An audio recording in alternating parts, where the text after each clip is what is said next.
Ranger sold his wardrobe. The Lone Ranger sold his bad dog.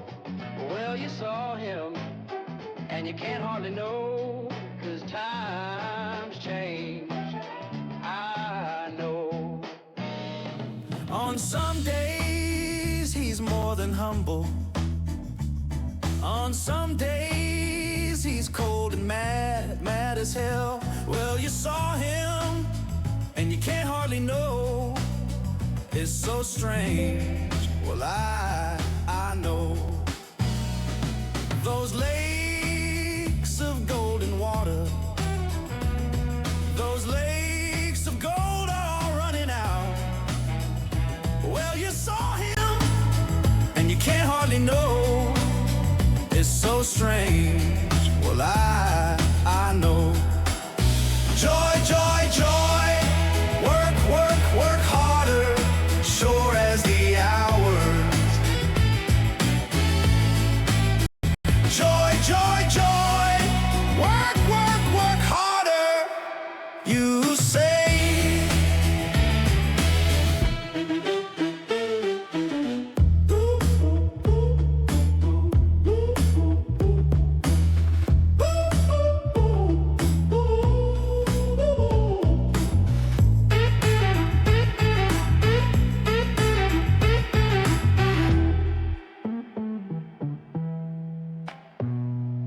On some days, he's more than humble.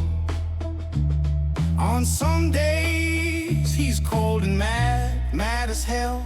Well, you saw him, and you can't hardly know. It's so strange. Well, I know. Those lakes of golden water, those lakes of gold are all running out. Well, you saw him, and you can't hardly know. It's so strange. Well, I know. Joy, joy, joy. Work, work, work harder, sure as the hours. Joy, joy, joy. Work, work, work harder, you say.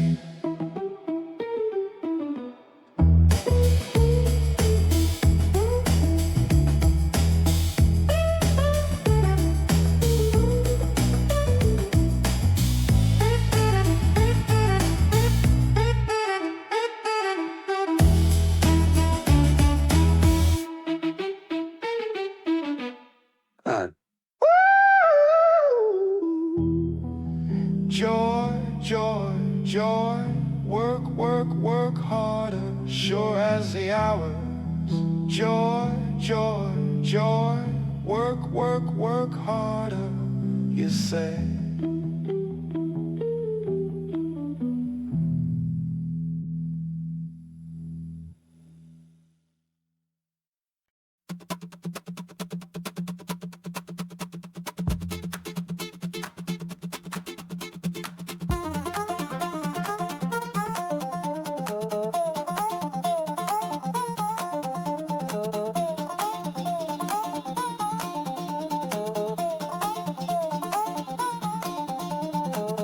Come along, join the fun, in a world where adventure is never done. Every corner we turn, a new friend in tow. It's time to start the magic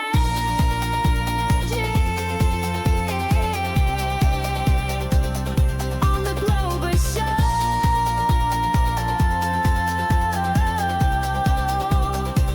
It's time to learn and grow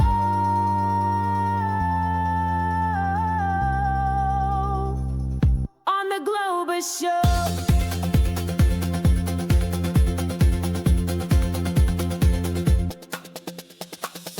See the sights, so much to know. Across the lands, together we go. Hand in hand we join the flow. Discover wonders in the Globus Show, where every day's a brand new episode.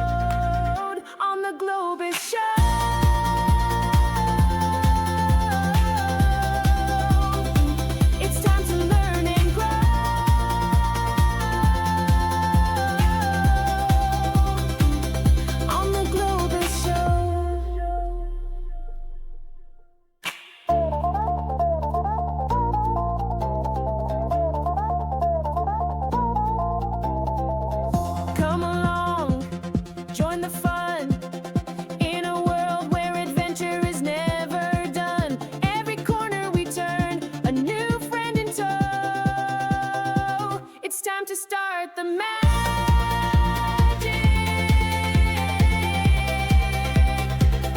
on the Globus Show.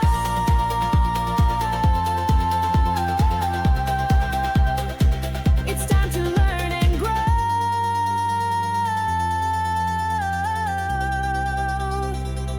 on the Globus Show. See the sights, so much to know across the land. Together we go, hand in hand we join the flow.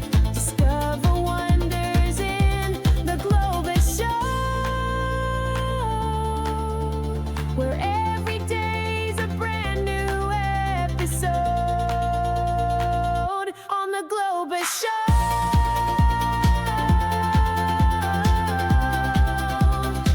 It's time to learn and grow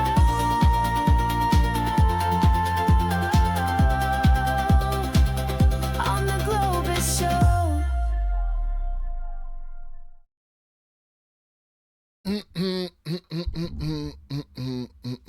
Why aren't you working? Thank you.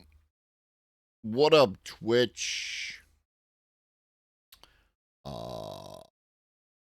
What up, Stellar Wingman? What up, Levelhead? What up, Biggest of Bens? What up, Digital? What up, Larry?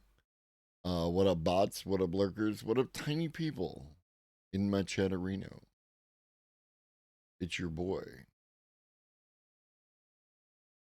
It's your boy. And Stampy is also here. Stampy is about to riot. As soon as I finish minor adjustment here. Ayo. Ayo. There he is. What up, 12 Doctor?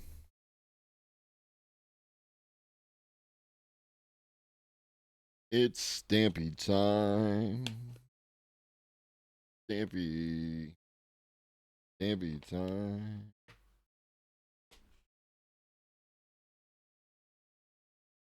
Been under your bed.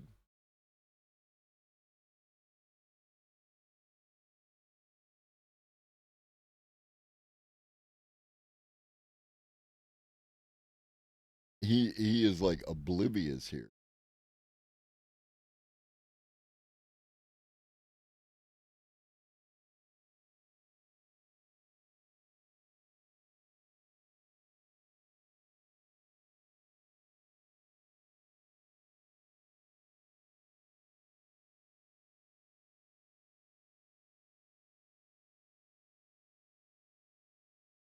All right, that's enough snacks.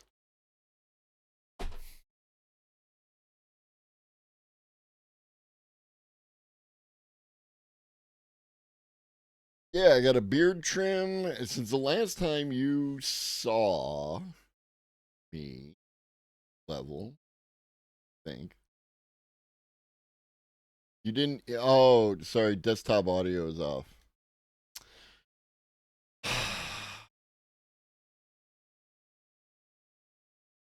Now we have to wait 30 seconds.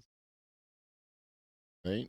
No. And now it's time to pop up number 7. Oh, that's a butthole. There you go. What up, chef? Yeah, I have to turn off desktop audio in order to not double the audio on the intro music. And then I have to remember to turn it off or turn it back on again. And I forget. Hank is good for drops. Hank is good for drops. All right. And yes, somebody noted that it's 2 days in a row. So not only are some of y'all streaking, but I'm streaking too.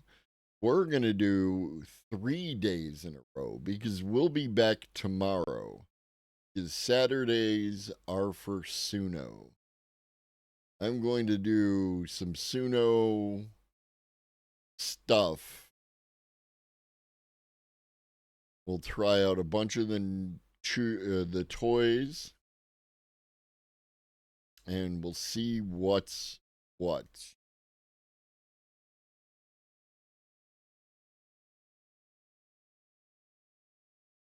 Today is mostly catch up. There are some videos that I wanted to get to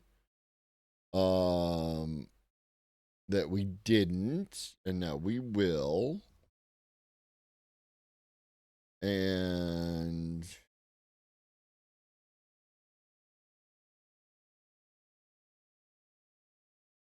what up, Aswarp?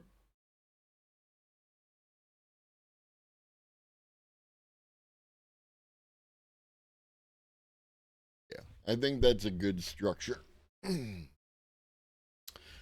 So, without further ado,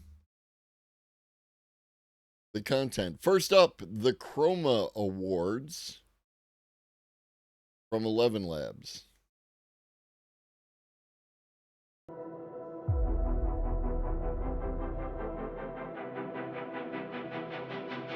Yeah.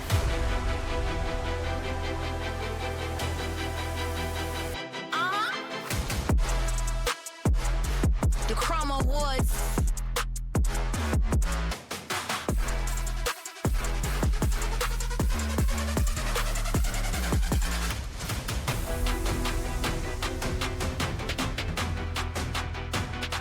The Chroma Awards.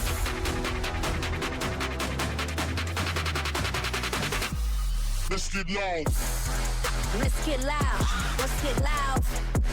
Let's get loud.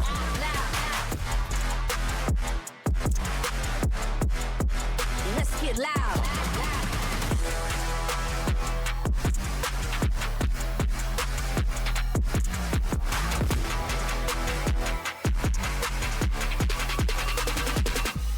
Let's get loud.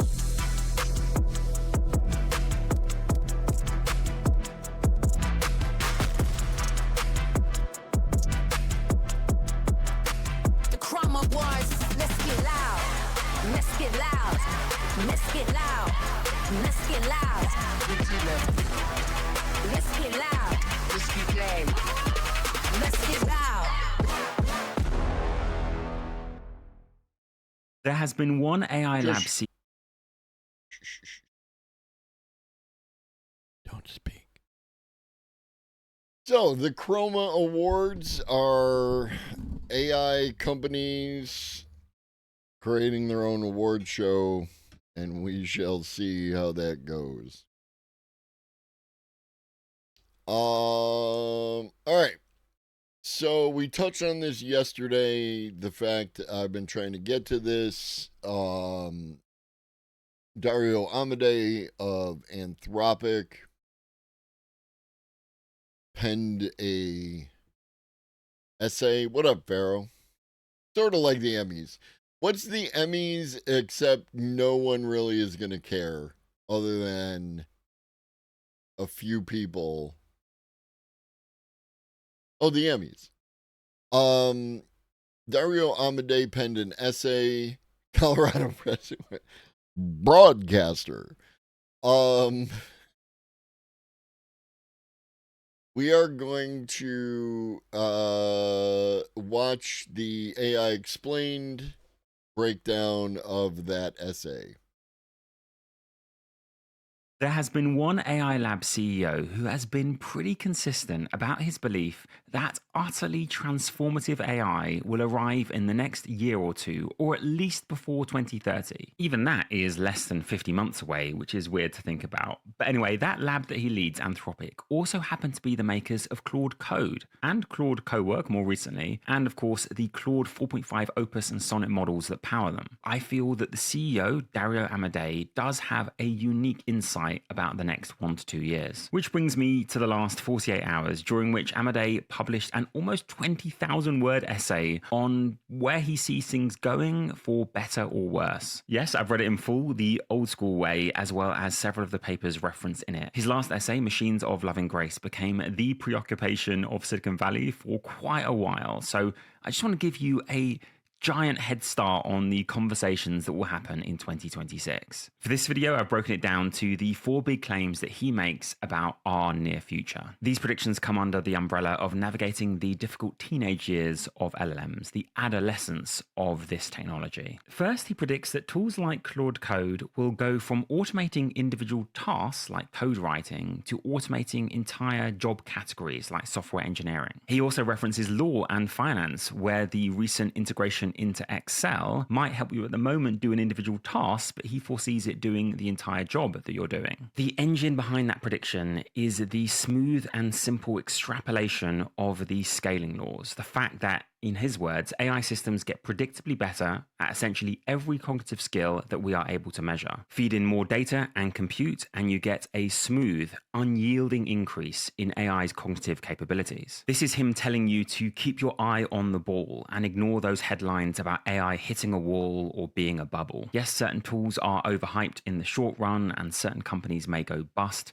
but the underlying curve is strong, consistent, and predictable, he argues. The key claim, again, though, is that he's saying that will take. I did not, but that's kind of fascinating, Larry.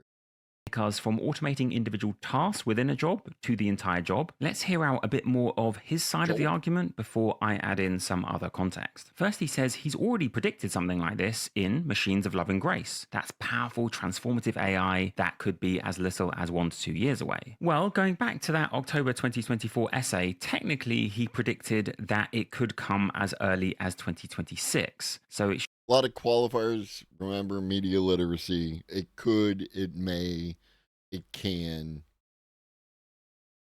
should be more like he predicted 0 to 1 years away. Back to this new essay, he does that a few times, not quite acknowledging how his predictions have shifted back a little bit. Of course, as always with every single prediction, he caveats it heavily. He cites the incredible evidence that some of the strongest engineers, and presumably some of the highest paid who work at Anthropic, are now handing over almost all of their coding to AI. Notice that's their coding though, not their entire job. What's the difference? Well, I use Claude Code almost every day, and its best suggestions are genius that I wouldn't have come up with. Its worst ones would destroy almost any app you create. But remember, we have a second extrapolation to contend with. Not only will we go, in his mind, from all coding to all software engineering being done, but from software engineering to all other white-collar jobs. In his words, it cannot possibly be more than a few years before AI is better than humans at essentially everything, as long as that basic exponential continues. If anything, he thinks the exponential could speed up as AI starts to automate the job of doing AI research. This would create, he says, a feedback loop, which is gathering steam month by month and may only be 1 to 2 years away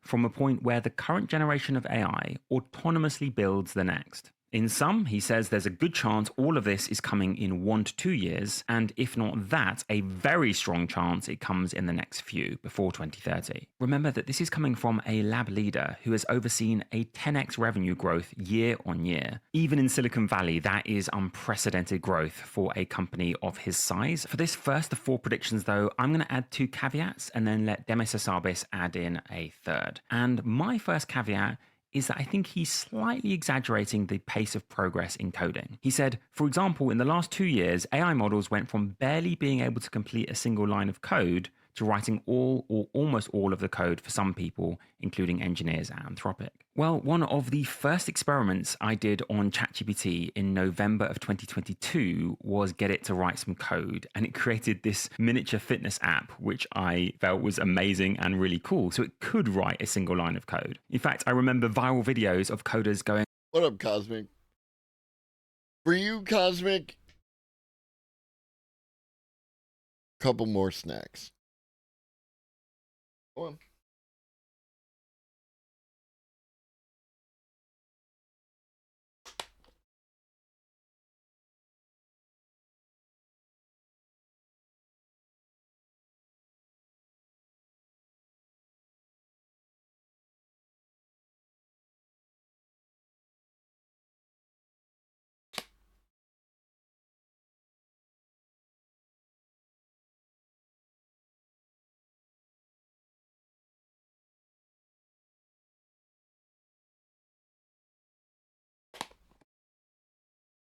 Oblivious.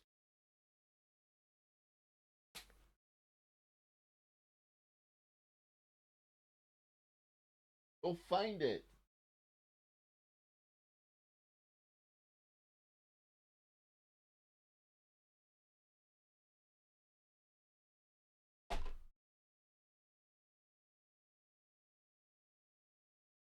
There's like 4 more over there.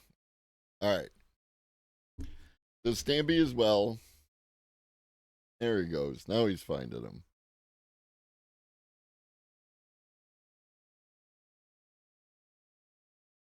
Oh my God, we're all going to be automated based on the original ChatGPT, November 2022. That's what, 3 and Cherry Seraphim, good name.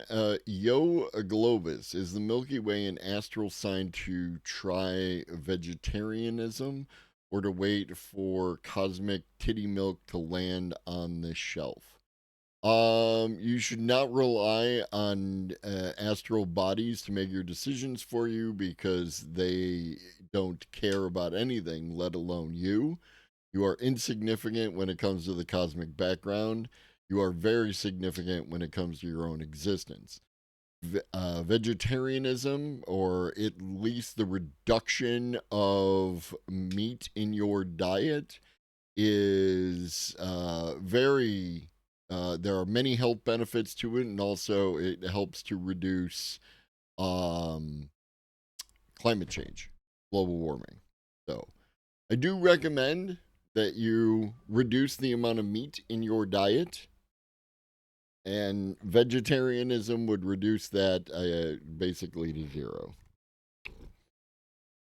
a quarter years ago. And this whole writing all or almost all of the code thing, well, I heard an estimate from an OpenAI engineer recently that their model Codex, which is not a million miles away from Claude Code, was automating about 20% of their code. For Carpathy, it's about 80%. So I think even if you focused on Claude Code and Anthropic, you'd be probably talking more in the 80%, 90% of code automation rather than 100%. My second caveat is on that extrapolation from software engineering to jobs in finance, consulting, and law. I'm not at all saying those jobs are harder. I think the feedback loops are longer. You overlook something in a law contract, and that might come back to bite you in, say, 3 years rather than 3 seconds or 3 minutes with unit tests in software engineering. If an AI model skips out on a bit of nuance while analyzing the headcount while doing a consulting report for, say, McKinsey or Bain, the negative ramifications of that might not play out until the medium term. Then back to that engine, those scaling laws of more compute, more training tasks, that for him have yielded a smooth increase in AI's cognitive capabilities. I would say he is now one of the only AI lab CEOs who thinks that this increase has continued to be smooth. I don't know whether that's because Anthropic focuses so much more on coding, but here's Google DeepMind CEO Demis Hassabis on those same scaling laws. Scaling laws are going very well. So we're definitely seeing increased capabilities by putting in more compute, more data, and making these models generally larger. So that trend's continuing. Maybe not as fast as it was a couple of years ago. So there's some talk of diminishing returns, but there's a big difference between sort of no returns and exponential. And I think we're somewhere in the middle where there's very good returns and that's worth doing. On top of that, in terms of like getting all the way to AGI, artificial general intelligence, it may be that there's 1 or 2 big innovations still needed as well, and maybe missing, in addition to the scaling up of kind of the existing ideas. Second mega prediction is that he foresees an unemployed or very low wage underclass of up to 50% of the population. You may or may not have seen plenty of viral posts on Twitter or X about you only have a few months to escape the permanent underclass. Somewhat strangely, he thinks that this will affect those of lower intellectual ability, which he says is harder to change, more than others. Honestly, I think this is a potentially quite toxic message to send to 18-year-olds or 20. What up, scholarly potato? Yeah, so what you have to remember about these people, these CEOs, is they are somewhat disconnected from reality by their economics and financial situation, right?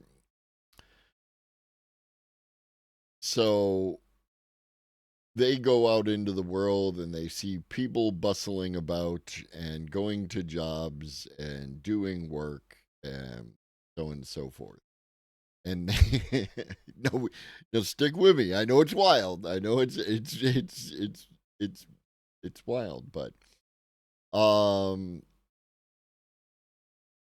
they don't engage in that type of analysis. Or when they do, you end up with something like Sam Altman's UBI study, which showed that UBI works, but the language of the rollout of the study talked about certain types of, I guess you could also use the term diminishing returns, where like that while people did see an improvement, eventually that improvement like plateaued a little bit.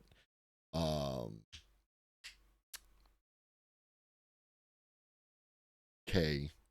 20 somethings because you're implying that they have to scramble to do everything to make their wages in the next year or two. Forget the long term, drop everything, maybe invest in crypto or start your own AI first startup. No, though, this is not me saying that a. Oh, how's that crypto doing? How's that crypto doing? That was kind of wild.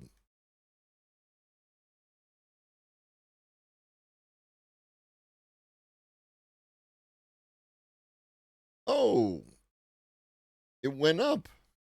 Somebody bought the dip. Yeah, this was pretty rude. It bounced.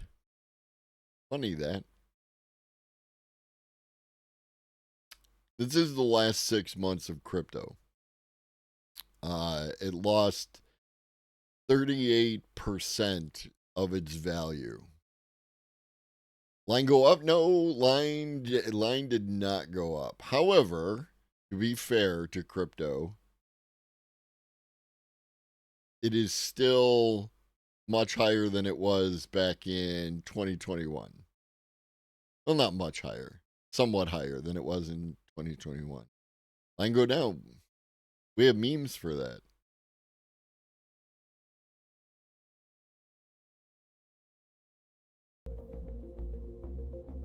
And there it goes, steadily dropping. Pretty sure that's bad.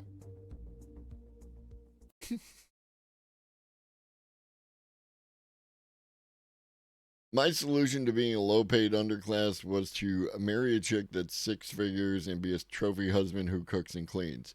It's good work if you can get it. Permanent under. Not going to work out for everybody, but, worth a shot. Class is impossible, but I think it's the duty of all of us to add this almost health notice whenever this topic comes up. Just personally, for me, the smartest thing to do is to not discount the possibility of a rapid takeoff of capabilities. Indeed, lean into tools like Claude Code and Claude Cowork so you can see just how good they are and the mistakes that they still make. But don't bet your future on that imminent singularity. Because yes, even if there is a 1/3 chance of this happening over the next, say, 1 to 4 years, what about the 2/3 chance that it doesn't? I don't think you're being smarter than everyone else by seeing the singularity coming when everyone else is oblivious. For me, again, the smartest thing to do is to factor it in as a chance, but not bet everything on it. As you might expect, I've got 2 more caveats of my own to add to this meta prediction. First is that notice again, he places this displacement of half of all entry-level white-collar jobs as being within the next 1 to 5 years. Yet his prediction from almost 9 months ago, reported in Axios, was for the next 1 to 5 years. It's not like he's now saying 0 to 4 years. You've probably noticed that's twice in one essay that he hasn't sort of updated his timelines according to his own timelines. There's one more place where he does this in the essay. I want to point out that Amadei is. This is a topic I warned about very publicly in 2025, where I predicted that AI could displace half of all entry-level white-collar jobs in the next 1 to 5 years, even as it accelerates economic growth and scientific progress. This warning started a public debate about the topic. Many CEOs, technologists, and economists agreed with me, but others assumed I was falling prey to a lump of labor fallacy and didn't know how labor markets worked.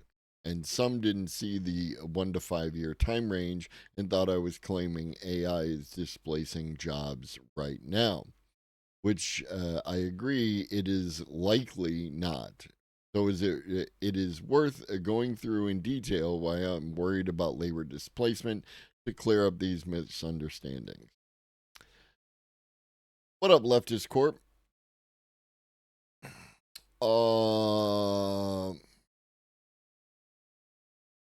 MIT study 11.7.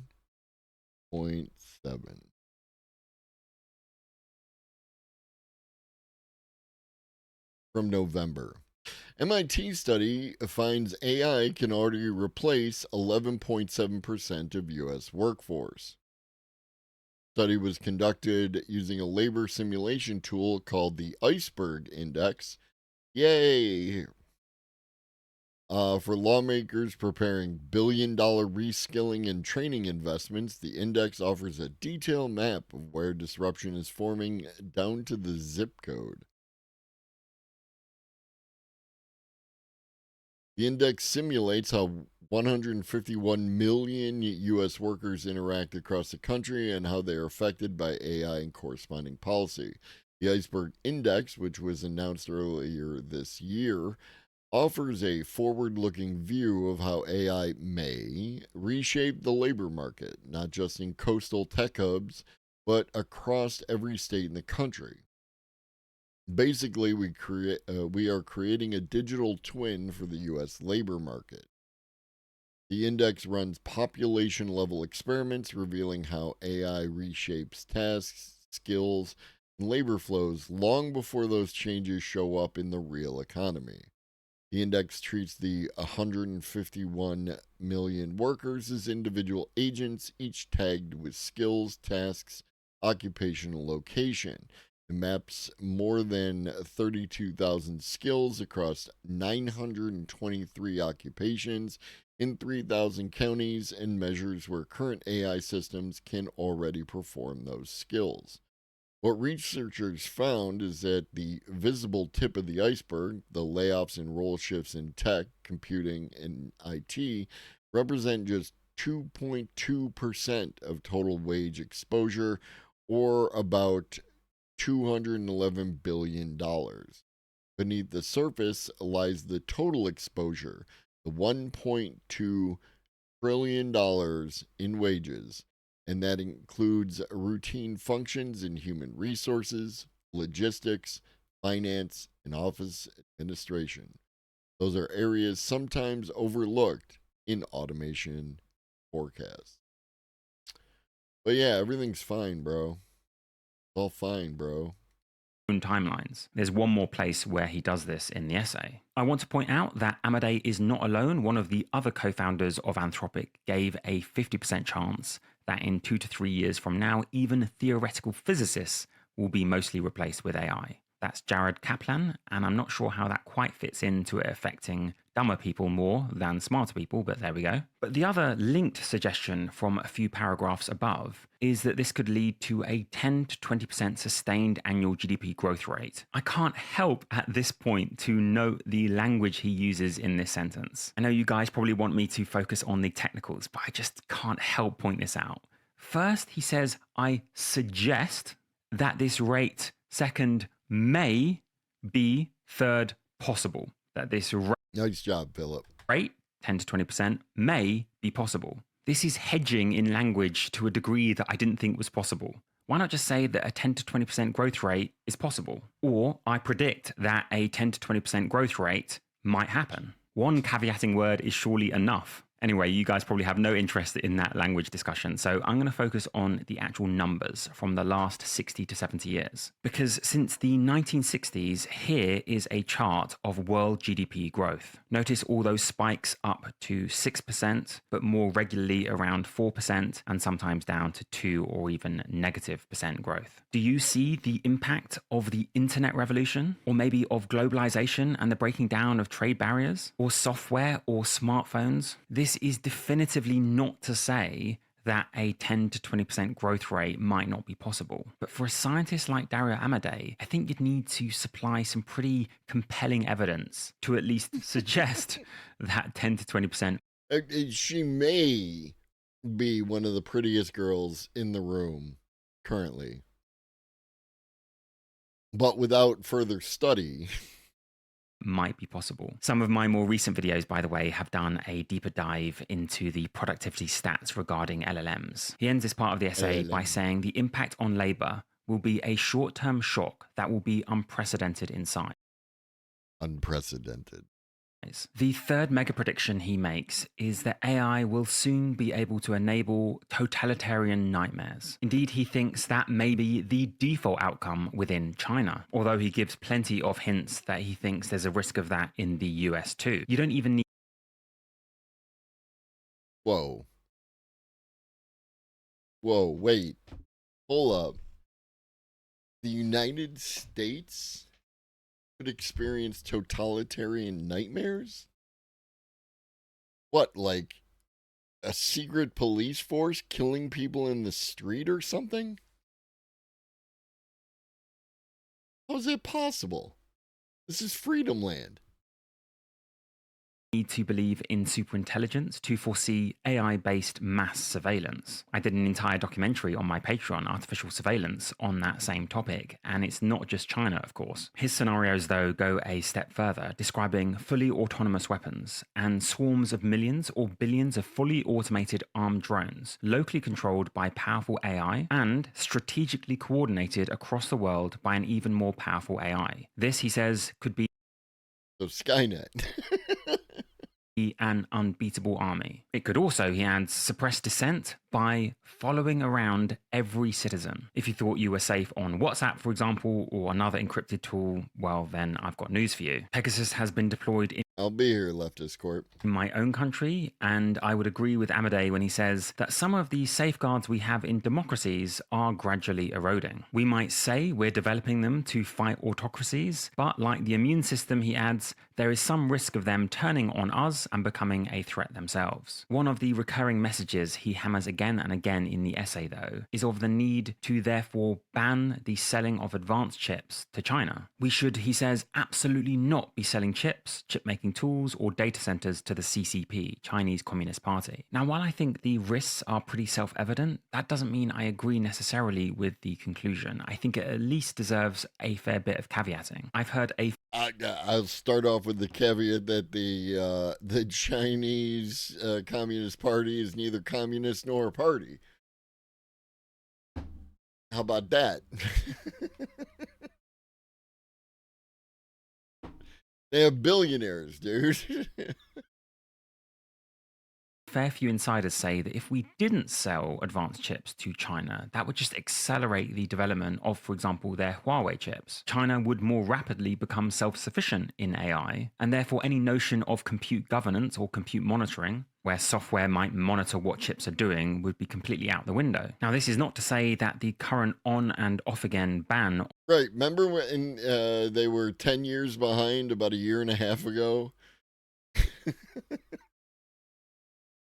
on China using advanced NVIDIA chips isn't having some effect. Even the Chinese AI lab leaders are warning of a widening gap with the US, specifically because of compute. Here's just... And again, let's be real. If I am anywhere in the world and I can acquire NVIDIA chips, it would be very tempting to then sell those NVIDIA chips to China, because I could basically ask for whatever my own price was, and they would probably pay it, right?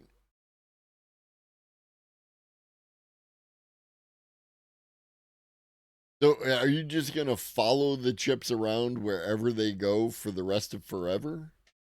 Lin, the head of Alibaba Group Holding Limited, which is responsible for Qwen, arguably the best of the Chinese open source series of models, they say a massive amount of OpenAI's compute is dedicated to next gen research, whereas we are stretched thin. Just meeting delivery demands consumes most of our resources. He added, the chances of a Chinese company leapfrogging the likes of OpenAI and Anthropic are less than 20% over the next 3 to 5 years. On the other hand, though, There are already like just Google China dark factories, and like the level of automation that they currently have going on over there is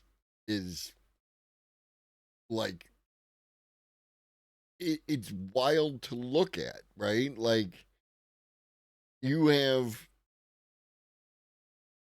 5-10 people in this factory, most of whom are in like a control room, some of them walking around, but it's all automated. It's all robots, and China is so far ahead of us on robots.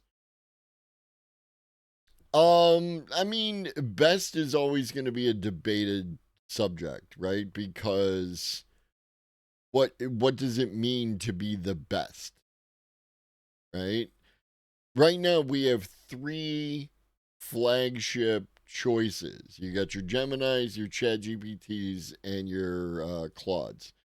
And depending on what task you're doing, you might decide that one of those is the best, right? Claude Code appears to be the best at coding, but I have heard people talk about anti-gravity like it's awesome. So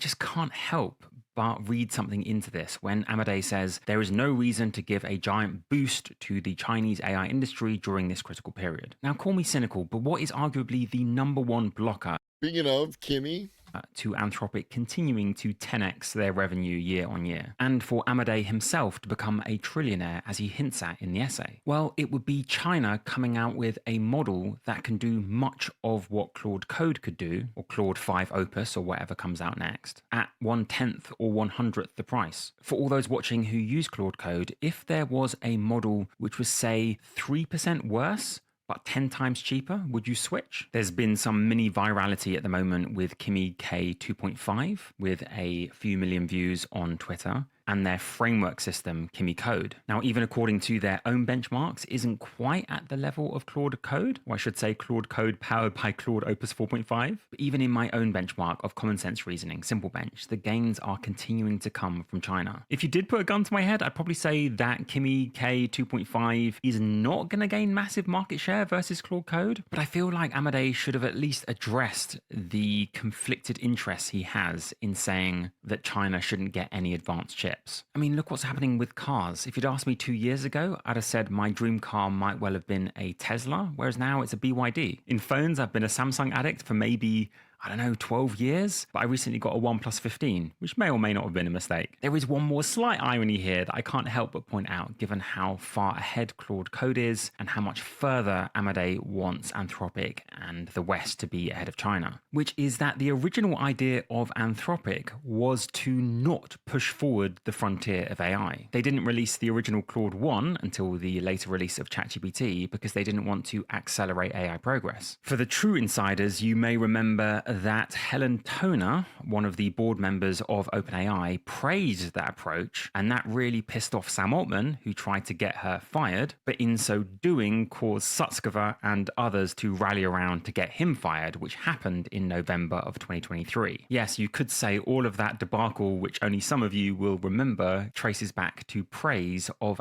I remember Anthropic's original policy. Anthropic now, of course, celebrate how much Claude code powered by Claude Opus 4.5 is in the lead, but there is one thing that I want to really praise Anthropic for, which I didn't know about before. Large parts of this essay are focused on stopping AI producing bioweapons and other cybersecurity concerns. Perhaps for legal reasons, or perhaps based on principle, Anthropic run classifiers that analyze the requests you make via its API. They have found them highly robust against even sophisticated adversarial attacks. What I didn't know is that these classifiers increase the cost to serve their models close to 5% of total inference costs. He notes that not every company has such classifiers. Before we move on to his fourth and final prediction, I do want to praise also his mentioning of various risks that are enhanced by AI. He even mentions a topic I've been studying recently, that of mirror life, which I'm not going to go. Mirror life is such a boogeyman that's got so many people freaked out, and like, again, nobody's trying to wipe everybody out. The problem with biological weapons as a whole is the Jurassic Park problem, is once you allow nature to become involved in your system, then you no longer have control of it. So yeah, you racist fuck invent some sort of fucking biological agent that only affects a certain group of people, but once it gets out, then it's going to mutate. And once it mutates, now it's killing other people, including potentially yourself. It's such, like, it's completely, I don't know, untrustworthy, right? Like, it's not a weapon that you can direct in a particular direction and have it, have any confidence it's going to stay over there. Into too much detail of, except to say that it is, of course, a risk we all want to prevent. And that brings me to a lovely segue to our sponsors of today, 80,000 Hours, and specifically their podcast, which is available on YouTube. Mirror Life is indeed the topic behind the title of one of their recent videos, I Quit Everything to Stop the Worst Technology Ever Imagined. And despite that podcast's recent growth, I still think it's criminally underrated. Really juicy, meaty videos, hour, 2 hours, 3 hours. Do check them out. The link will be in the description. The fourth mega prediction of the essay is that models will soon come to be seen as collections of persona with psychologies of their own. There's actually already some evidence of this. I posted something in, I put it in general.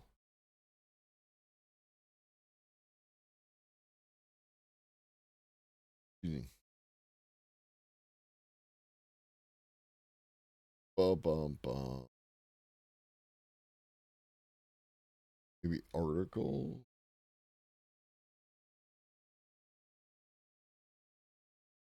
Everything gets thrown on the pile and lost. Everything gets thrown on the pile. Anyways, the short version is that reasoning models already create a collection of personas to haggle with and try to work out the ideas. And they strive for consensus, which I thought was really, really interesting.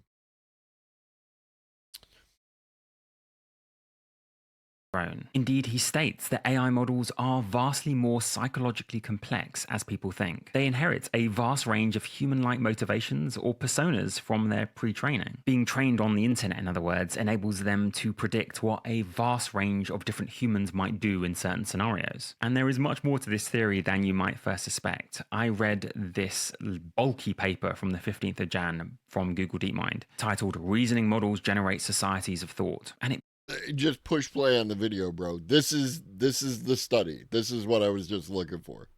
basically shows that base models without post-training tend to speak more in monologues. They adopt a single persona. Because they're prioritizing a fluent, coherent answer, they're mimicking what a person, one persona, might say in response to your prompt. But when you deeply incentivize through reinforcement learning models getting the correct answer, they spontaneously generate societies of thought. They spontaneously produce words like wait, oh, and alternatively, as if they're having a conversation with someone else. Almost like they're simulating the interaction of various personas within themselves. Compared to the base model of DeepSeek v3, the reasoning version, DeepSeek R1, doesn't just generate more thoughts. It starts to pose questions to itself, introduce alternate perspectives, generating and then resolving conflicts.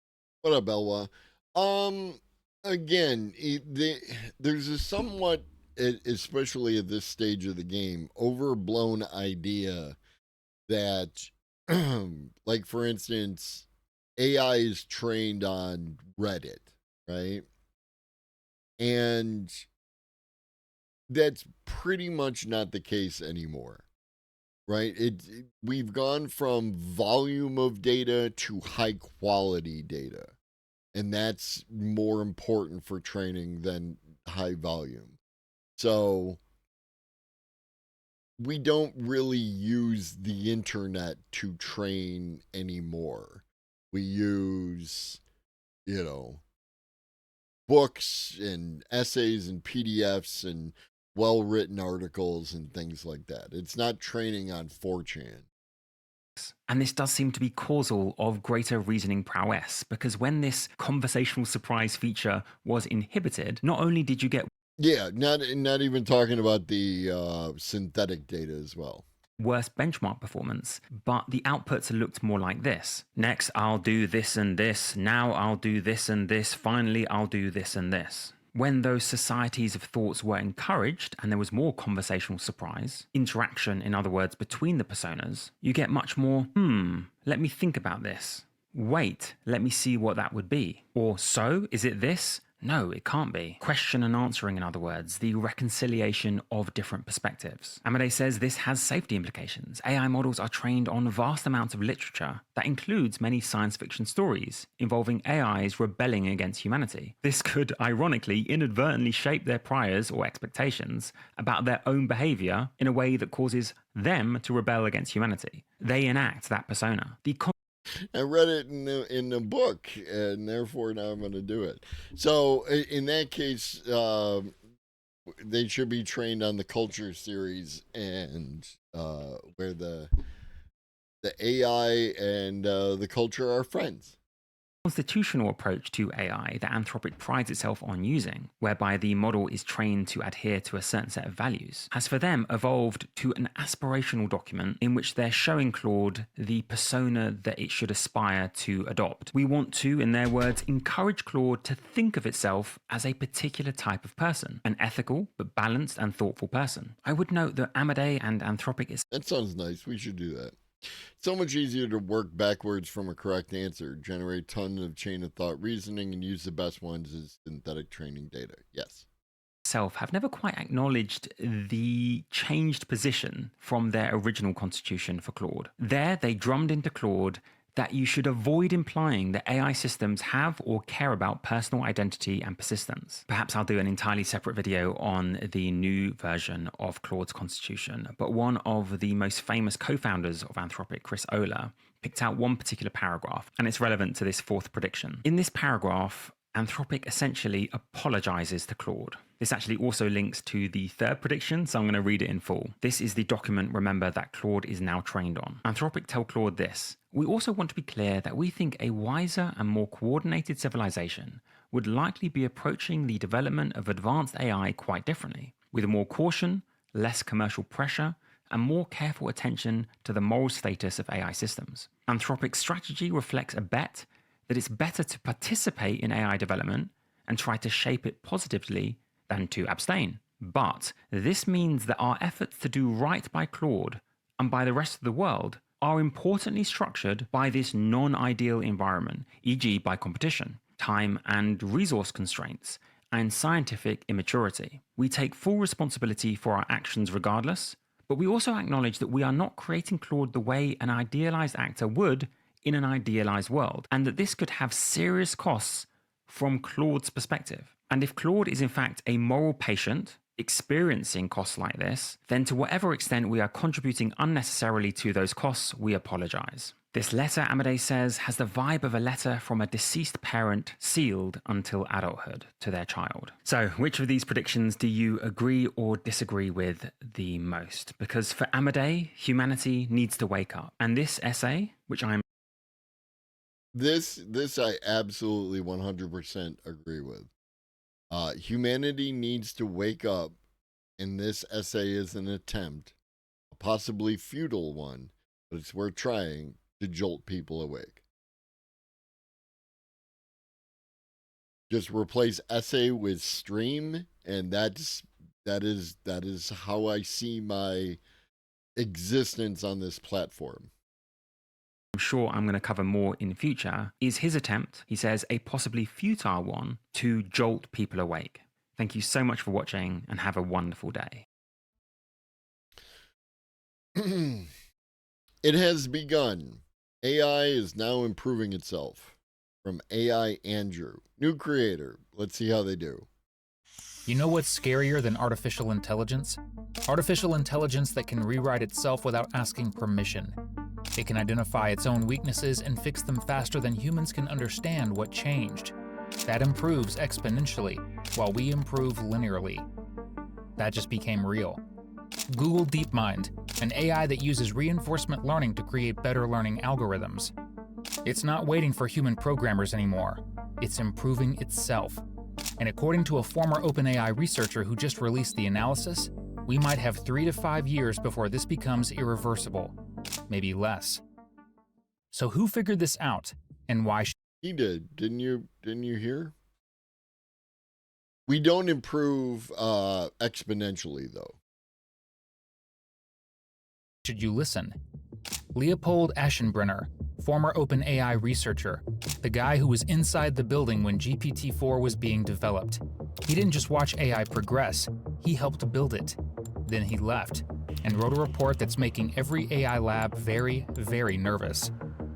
The report's called Situational Awareness. And again, media literacy, we've got the don't music and, bullet points hitting you very fast. Obviously, this person has a particular point of view and they are very focused on it.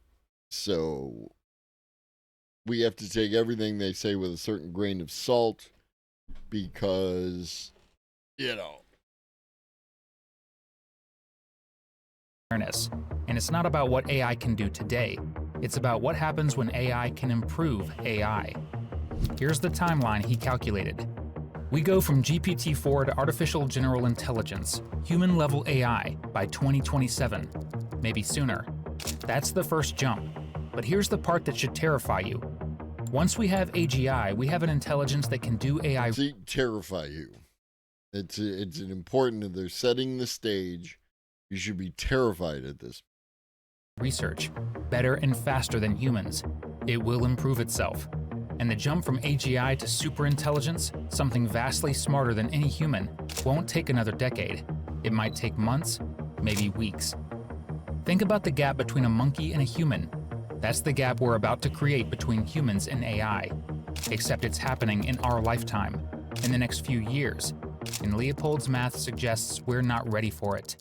Here's what Leopold figured out, and it's easier to understand than you'd think. Let's start with a story. In 2016, Google built an AI to play Go, an ancient board game way more complex than chess. They called it AlphaGo. First, they trained it by showing it the best human games ever played.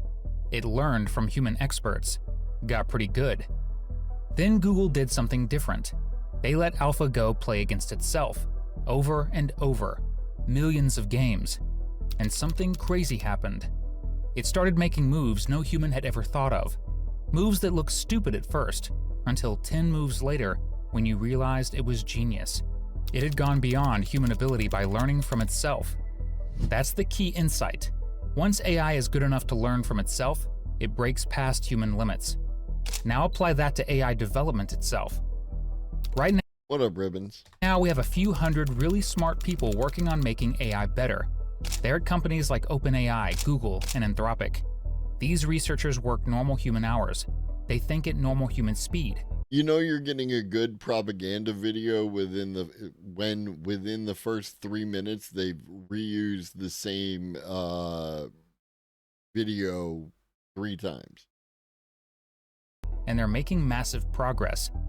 That's why we went from GPT-2, which was pretty dumb, to GPT-4, which is scary good, in just 5 years. But here's where it gets wild. Once we have AI that's as smart as those researchers, we won't just have a few hundred. We'll have millions, and they won't work 40-hour weeks. They'll work 24/7. Let me break the numbers down in simple terms. Please. Right now, the big AI companies have massive computer chips. Think of them as super powerful calculator chips. Leopold says by 2027, we'll have tens of millions of these chips. Each chip can run about as much thinking power as one human brain. So that's tens of millions of AI researchers, all as smart as the best human researchers, all working at the same time, all working on the same problem, making AI better. But wait, it gets worse. These AI researchers won't just be as fast as humans, they'll be faster, way faster. Leopold points to an AI called Gemini Flash that came out in 2024. It was 10 times faster than the previous version at solving problems, 10 times faster than the year before. A few hundred humans found a way to make AI 10 times faster in 1 year.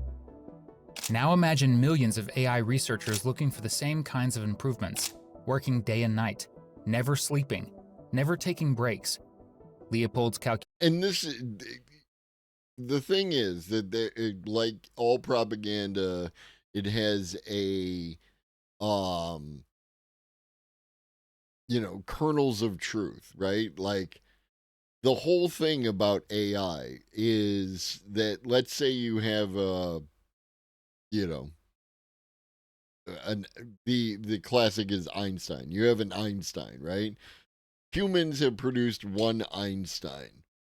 What if you could have an Einstein and then copy that Einstein and make another one and do that to whatever capacity you have in compute and electricity?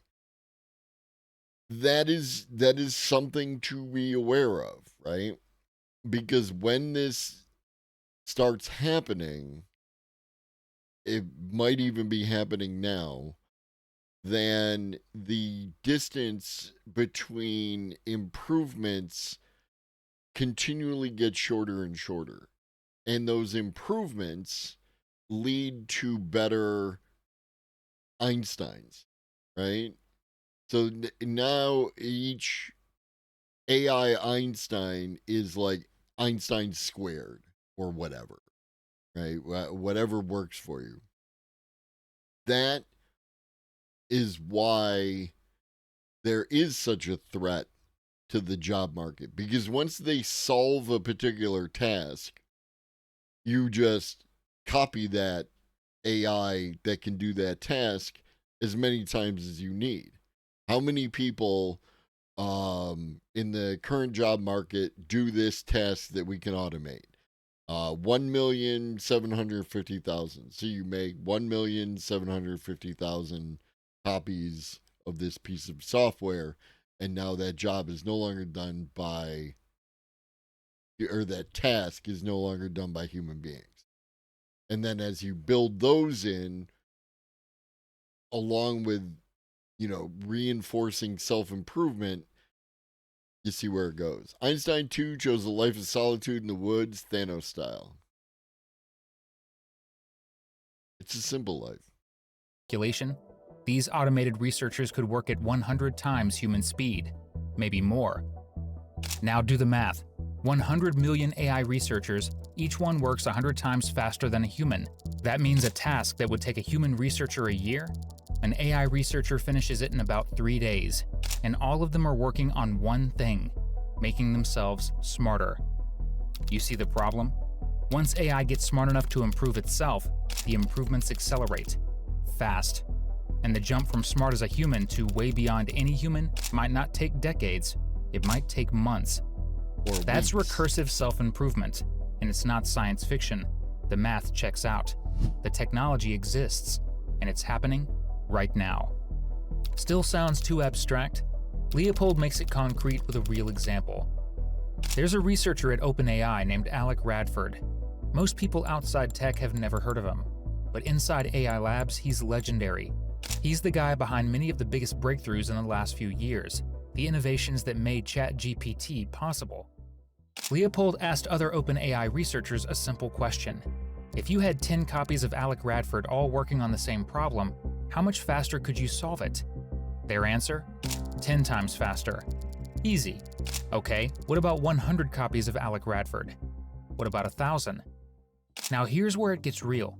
Imagine 1,000,000 copies of one of the world's best AI researchers all working together, all sharing discoveries instantly, all working 24/7 without sleep, and all working 10 times faster than a normal human. That's not a thought experiment. That's what becomes possible once we have human-level AI, because we can make as many copies as we have computing power to run. Leopold did the math. Or I could just hit play on the video. On what this means. Right now, progress in AI happens at a certain speed. We had GPT-2 in 2019. It could barely write a coherent paragraph. By 2024, we will have GPT-4, which can write code, analyze data, and hold complex conversations. He talked about 2024 like it was in the future. This is from 1 month ago. Maybe he just chose bad words. That jump took 5 years and hundreds of researchers working at human speed. Now imagine compressing that entire 5-year jump into less than a year. That's what millions of automated researchers could do. Take a breakthrough that should take a decade and finish Imagine it in months. But here's the terrifying part. Why terrifying? What's terrifying about it? You're telling me to be afraid, but you're not telling me why I should be afraid. 5-year jump took us from barely coherent to pretty impressive. It was going from a preschooler's intelligence to a smart high schooler's intelligence. Now imagine making that same size jump, but starting from a human expert level instead of a preschooler level. You're not going from preschooler to high schooler. You're going from expert researcher to something we don't have words for, something far beyond any human capability. That's superintelligence, and Leopold's research shows it could happen within a year of reaching human-level AI. Not decades, not even years, 1 year. It's not just about quantity. Automated AI And Larry has found a particular nugget that he's not going to let go. researchers will have 5 advantages humans simply cannot match. First, perfect memory. They can read every machine learning paper ever written, remember every experiment ever run, store it all perfectly. A human researcher might remember key points from 50 papers. An AI remembers millions. All the knowledge is instantly accessible. Second, no mistakes. They can write millions of lines of code and check every line for errors before running it. Okay.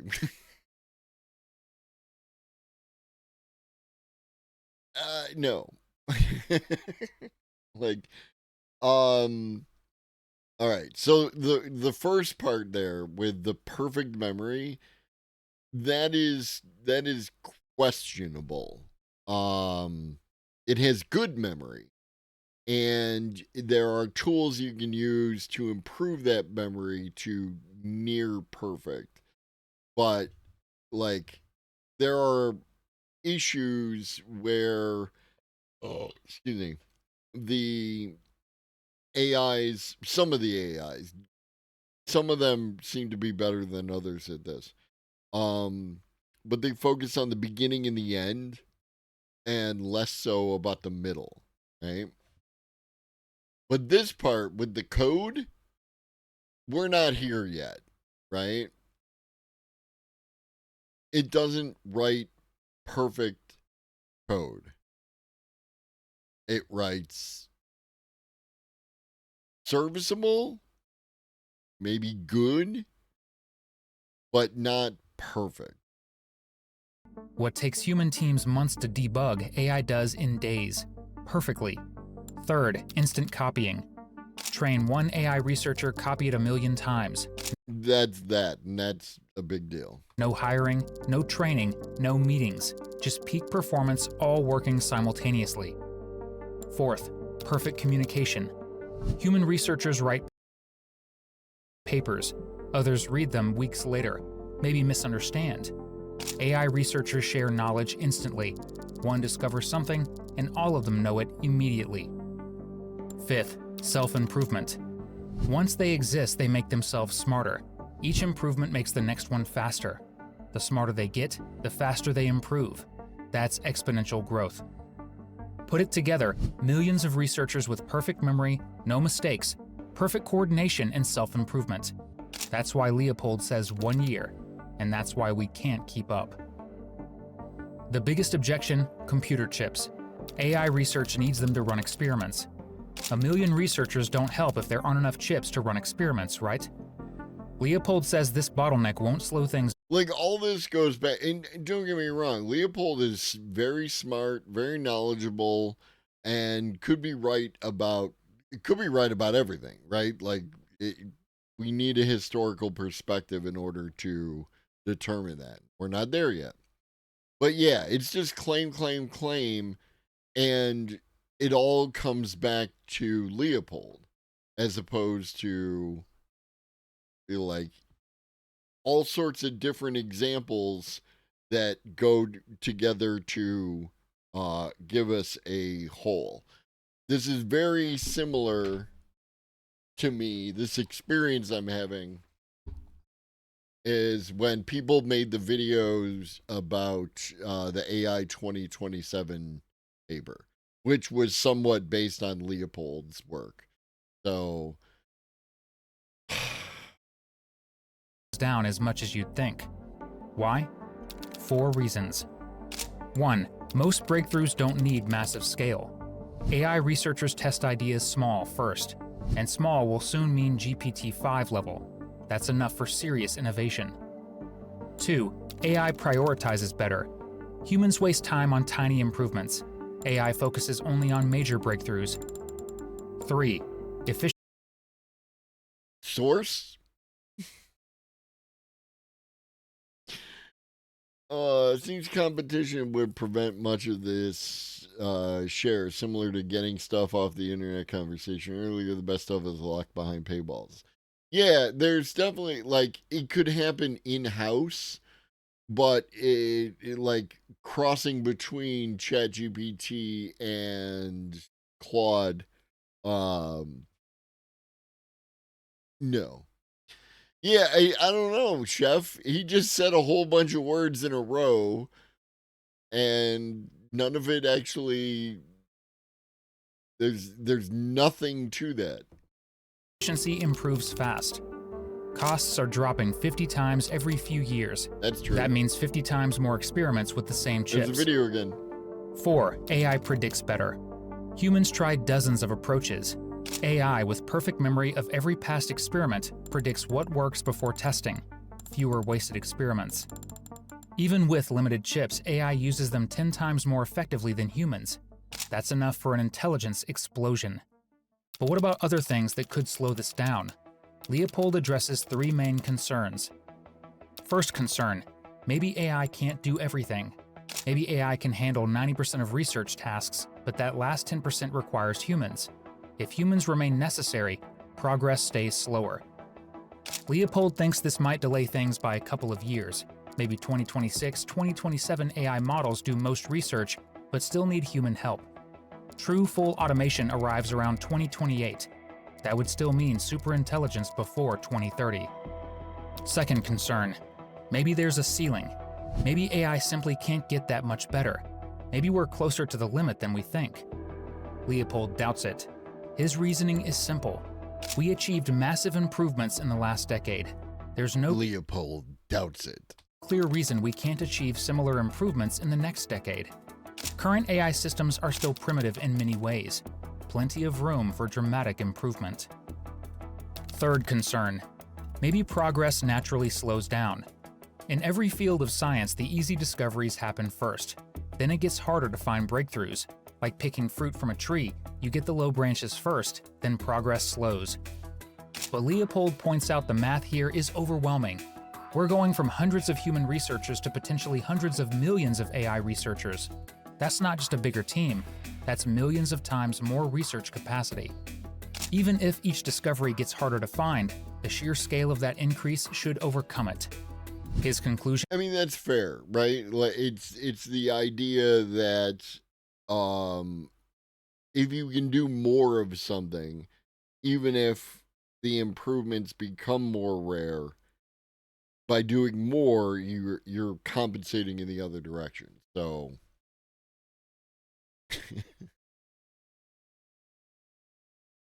The most extreme scenarios, AI improving itself overnight, probably won't happen. But going from human-level AI to vastly superhuman AI within 1 to 3 years, that should now be considered the most likely outcome. So what does superintelligence actually mean? Not just smarter than humans, something fundamentally different. why why is the robot wearing a shirt?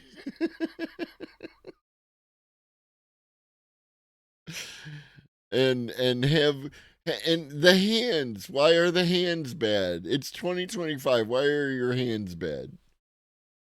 By the end of this decade, we could have hundreds of millions of powerful computer chips running billions of superintelligent AI systems. These systems would think orders of magnitude faster than humans, master any field in days, read every research paper ever written, and learn from billions of copies simultaneously. Think about that. One AI system gaining the equivalent of billions of human lifetimes of experience in just weeks. But the real difference isn't speed or knowledge, it's how it thinks. Remember AlphaGo's famous move against world champion Lee Sedol? A move so strange that expert commentators thought it was a mistake, until it won the game. That's a very surprising move. I thought it was a mistake. That was creativity emerging from a way of thinking no human could match. Superintelligence will do this across every domain. It'll find. That shows a misunderstanding of both Go and that move, right? It's not that the humans couldn't match that. It's that when you're taught Go, the type of move that the AI did is something that humans are actually taught not to do. That's why that move appeared to be a mistake, right? A rookie move. That's where that came from. And it was apparently because the AlphaGo had a certain level of prediction regarding the most likely moves, not only that it would make, but that Lee would make. So it was setting up for a move that was 10 moves down the road, right? Yeah, and that's the thing. On another timeline, had Lee not ignored that move, thinking it was a mistake, like most people did, but had actually addressed it in some way, then we'd be looking at potentially a different outcome.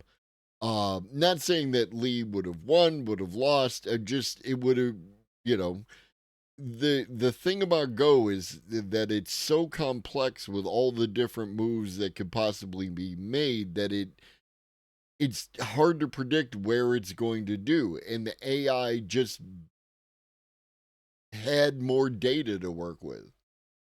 Find solutions too complex for us to understand even if it tried to explain them. It'll spot patterns and opportunities humans would never see. It'll solve problems that would take human researchers decades in hours. Leopold uses a good analogy. Minecraft speedrunners. Watch them beat the game in 20 seconds using glitches and exploits most players don't know exist. Now imagine that mindset applied to science, technology, medicine, engineering, everything. The progress explosion won't stay confined. Oh no, human Go is totally as developed as chess. Like, it's just location based, right?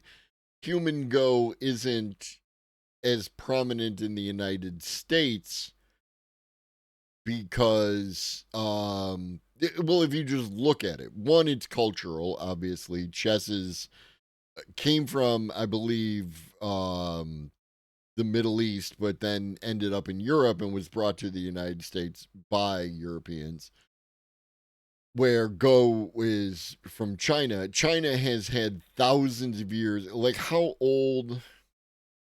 We'll do the thing. How old is chess? 1,500 years, approximately, right? Originating in northern India. How old is Go? 3,000 to 4,000 years old, right? So twice, almost 3 times as much time has been spent playing this game. The other thing is chess. Think about, like, if you want to play chess, you need that board, right? And what is it? I think it's 44 pieces, something like that. How many pieces in chess? How many chess?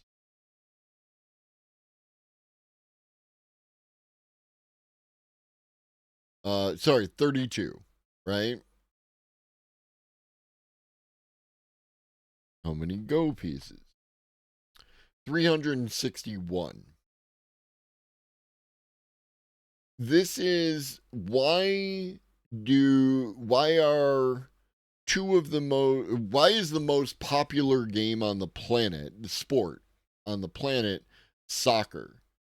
Because soccer only requires the ball, right? You can literally play soccer freeform and just kick the ball around. You can play it freeform with another person and just kick the ball back and forth. You can actually play soccer with a decent amount of space and 4 rocks, right? Or 4 anythings to indicate a wall, yeah.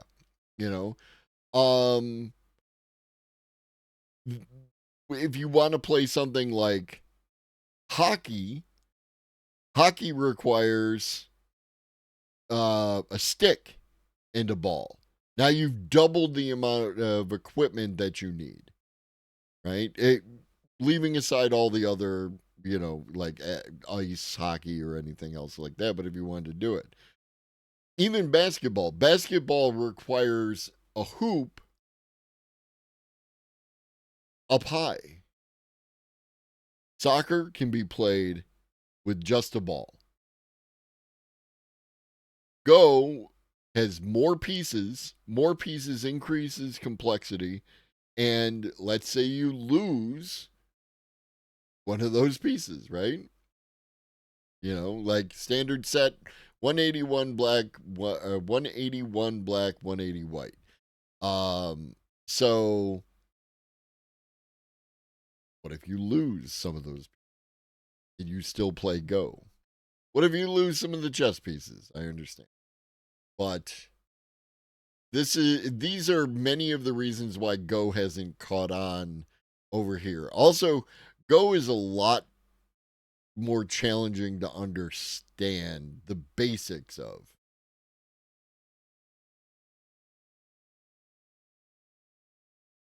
Into AI research, it spreads to everything. It's stickball, Ben. Robotics gets solved first, because robotics is mostly a software problem now. Once super intelligent AI cracks it, factories transition from human-run to fully automated. Car. Physical work becomes solved.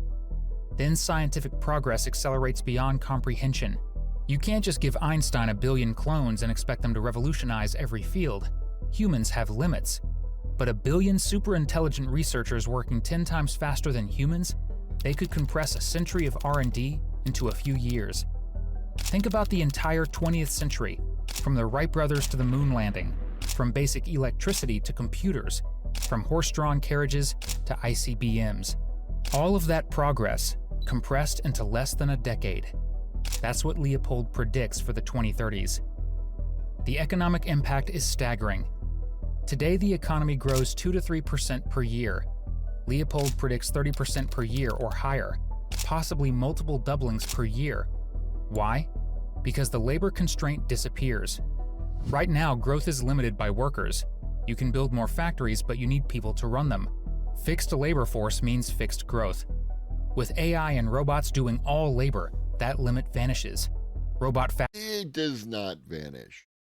As pointed out earlier, you still are constrained by compute and you're still constrained by power generation. You have to, like, if you get to fusion power, cool, right?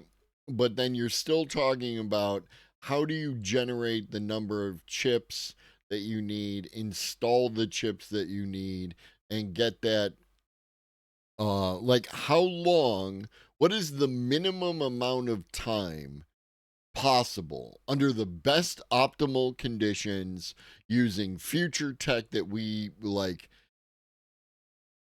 could likely develop but haven't developed? What is that time frame for building a new data center? And no matter what you do, that's going to be a bottleneck, right? Factories build more robot factories. Self-replicating manufacturing with no bottleneck. Exponential expansion. This has historical precedent. For thousands of years, economic growth was zero. Then the Industrial Revolution jumped it to 2 to 3%. And capitalism. People just used to fish. But then capitalism came and sold the fish to the people. Annually. That transition changed civilization. Superintelligence triggers another transition, from 2 to 3% to potentially 30+%. From economies doubling every 15 years to doubling every year. Society will resist. Regulations push. But why? Why will society resist? Back against change. But it's not just change. Because, yes, people tend to not like change, but why don't people like change? What is the impetus? What is the reason why they don't like the change? Competitive domains like military production, we'd see explosive industrial growth. Throughout history, technological progress and military power have been inseparable, and Leopold argues superintelligence would be the biggest military advantage ever. Start with the obvious: drone swarms, robot armies, completely new types of weapons, laser-based missile defense that's essentially invulnerable, novel weapons of mass destruction. Compared to pre-superintelligence militaries, it would be like modern armies fighting a 19th century cavalry unit, horses and bayonets against tanks and drones. Not even close. But here's what's more disturbing. Even without physical robots, even with just digital superintelligence, whoever controls it might have enough power to overthrow governments. Think about what a Nobody tell him about the CIA. small group of superintelligent AI systems could do. Hack any undefended military system, any election infrastructure, any media network, persuade generals and voters with arguments so sophisticated we wouldn't recognize the manipulation. Economic. I sometimes wish I had levels of Dunning-Kruger to engage in this type of, video creation, because we're looking at, my man's got 9.2 thousand views, right? That's something. Outcompete entire nations, design synthetic bioweapons and pay someone in Bitcoin to create them, coordinate thousands of simultaneous attacks while we're still trying to figure out what's happening. All of this without a single physical robot, just intelligence. Leopold uses a striking historical parallel, the 1500s. Hernán Cortés conquered the Aztec Empire, millions of people, with about 500 Spanish soldiers. Francisco Pizarro conquered the Inca Empire with roughly 300 men. Afonso de Albuquerque controlled the Indian Ocean with about 1,000 Portuguese. These weren't gods. They didn't have magic powers. but they had a technological edge and strategic advantage that proved utterly decisive. Small forces conquered empires. Superintelligence would be a far bigger advantage than the Spanish had over the Aztecs. Leopold's conclusion is stark. Whoever controls superintelligence could have enough power to overthrow the US government. That's not an exaggeration. That's a serious strategic assessment.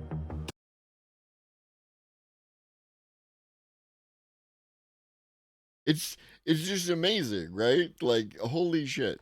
And it's why the race to build Yeah, no, like there's a whole bunch of glossing over the historic, and it's why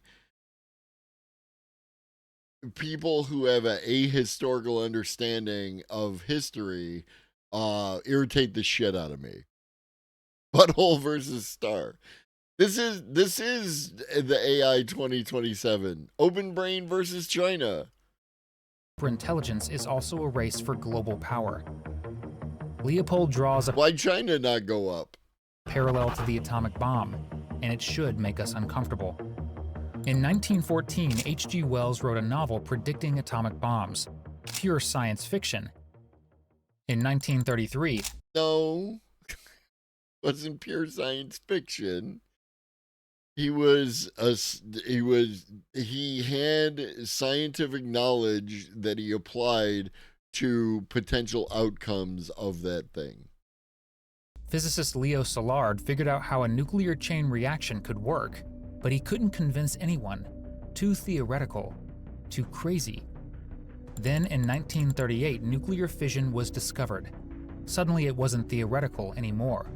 Szilard immediately saw the danger and argued for secrecy. He convinced Einstein, who agreed to sound the alarm. What up, Brad? Even though it might make him look foolish.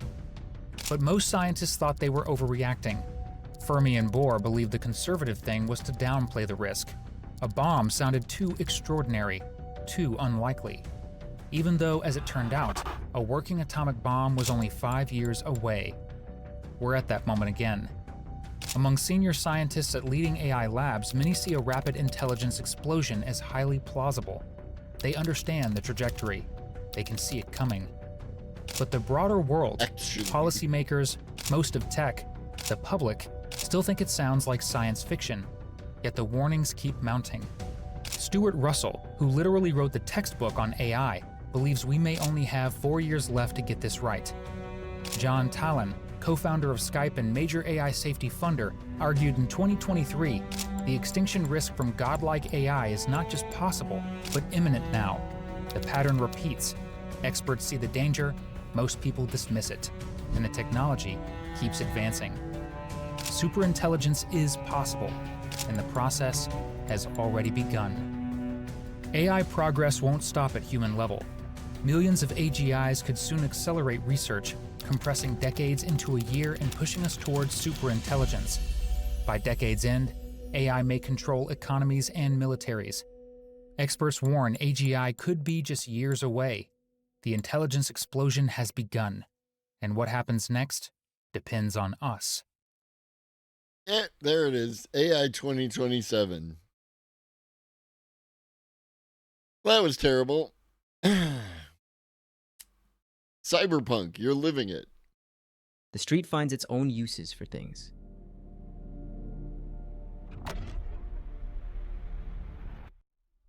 That wasn't me. That line you just heard, indistinguishable from my actual voice, was generated by AI. You had no idea. Wake up. You already live in a cyberpunk world. Your phone tracks everything that you do, your boss monitors if you're active, and somehow your computer serves you ads for products that you were just thinking about. And that's just the tip of the iceberg. Those headlines, they aren't from the latest episode of Black Mirror either. This is the news. Today, tomorrow, right now. But before the metaverse was born, Neil Stephenson coined the term in Snow Crash. Before the internet took over every... Holy fuck, dude. I wanted to read Snow Crash, but the opening with this pizza delivery guy And like, it's so over the top as to be implausible, dude. Like, holy fuck, it is. People tell me it's good. I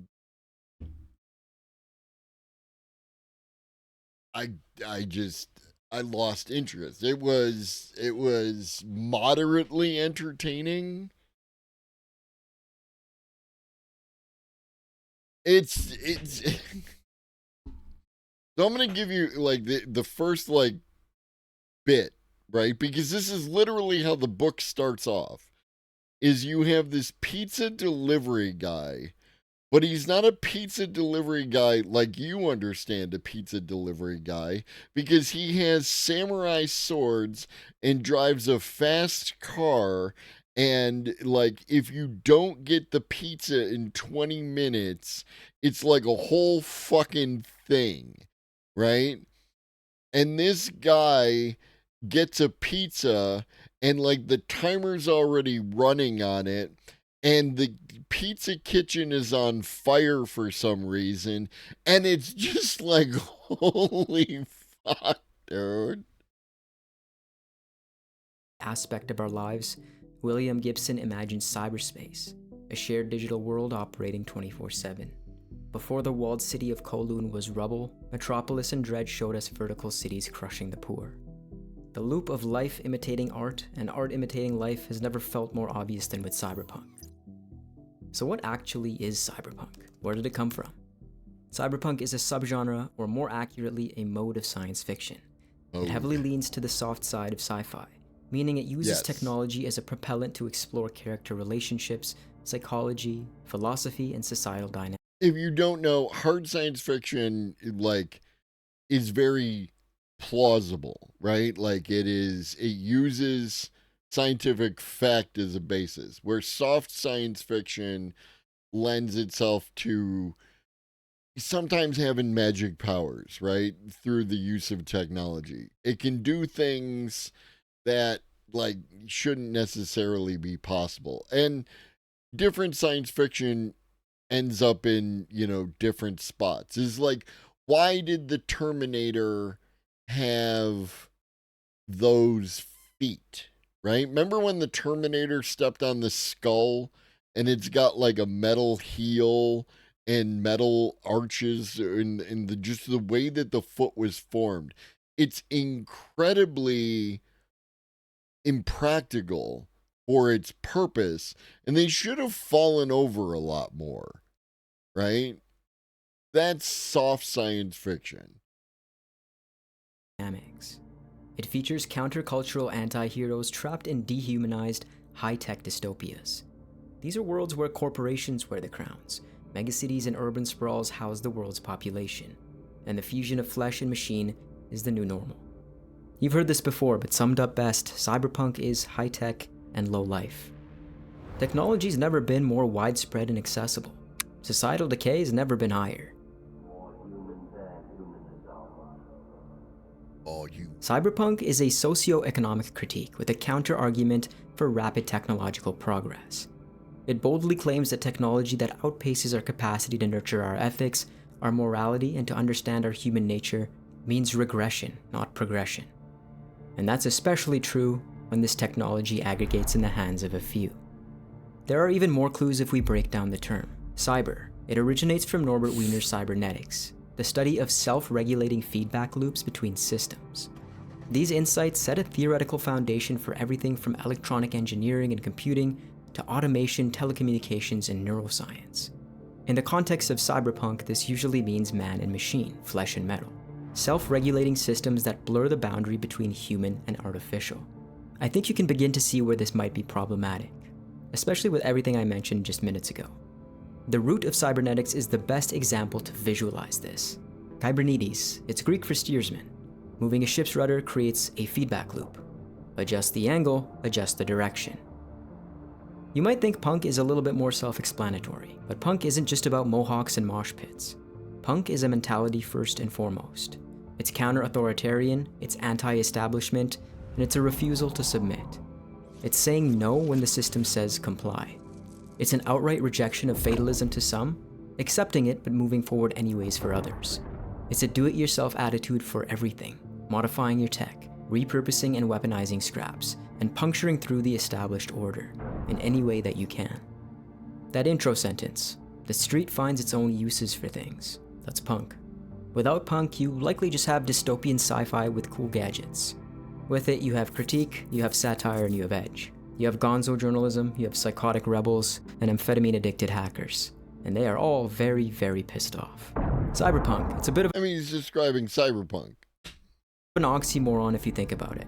So who took these two seemingly unrelated ideas and blended them together? Who is the mad lad behind all of this?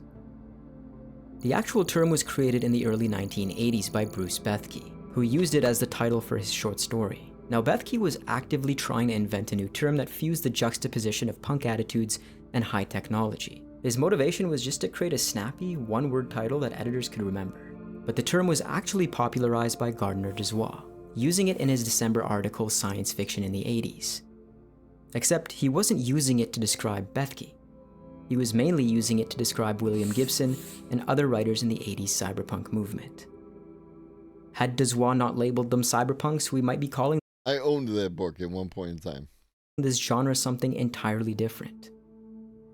And therein lies the rocket fuel for the operating system of the genre. Neuromancer, the quintessential cyberpunk novel published in 1984. A blend of noir grit, substance-abusing hackers, street samurai, and corporate interests. By Bethke's own admission, he credits Neuromancer as the real defining work of the movement. And for good reason. So if Neuromancer is the operating system of the genre, what's the rocket fuel for the UI of the genre, the look of the genre? That's Blade Runner, directed by Ridley Scott and featuring Harrison Ford, released in 1982. It's the quintessential hard-boiled cyber noir adapted from Philip K. Dick's Do Androids Dream of Electric Sheep. And while this was the movement in the West, Eastern cyberpunk was forming its own lineage, making its biggest impact in manga and anime. Bruce invented the word, Dozois popularized it, Gibson built the world, and Ridley Scott formed the cinematic language. Make no mistake, this was all on the shoulders of the In the West. influences, works, and movements mainly in the West and in Europe. But we'll get into that in the future.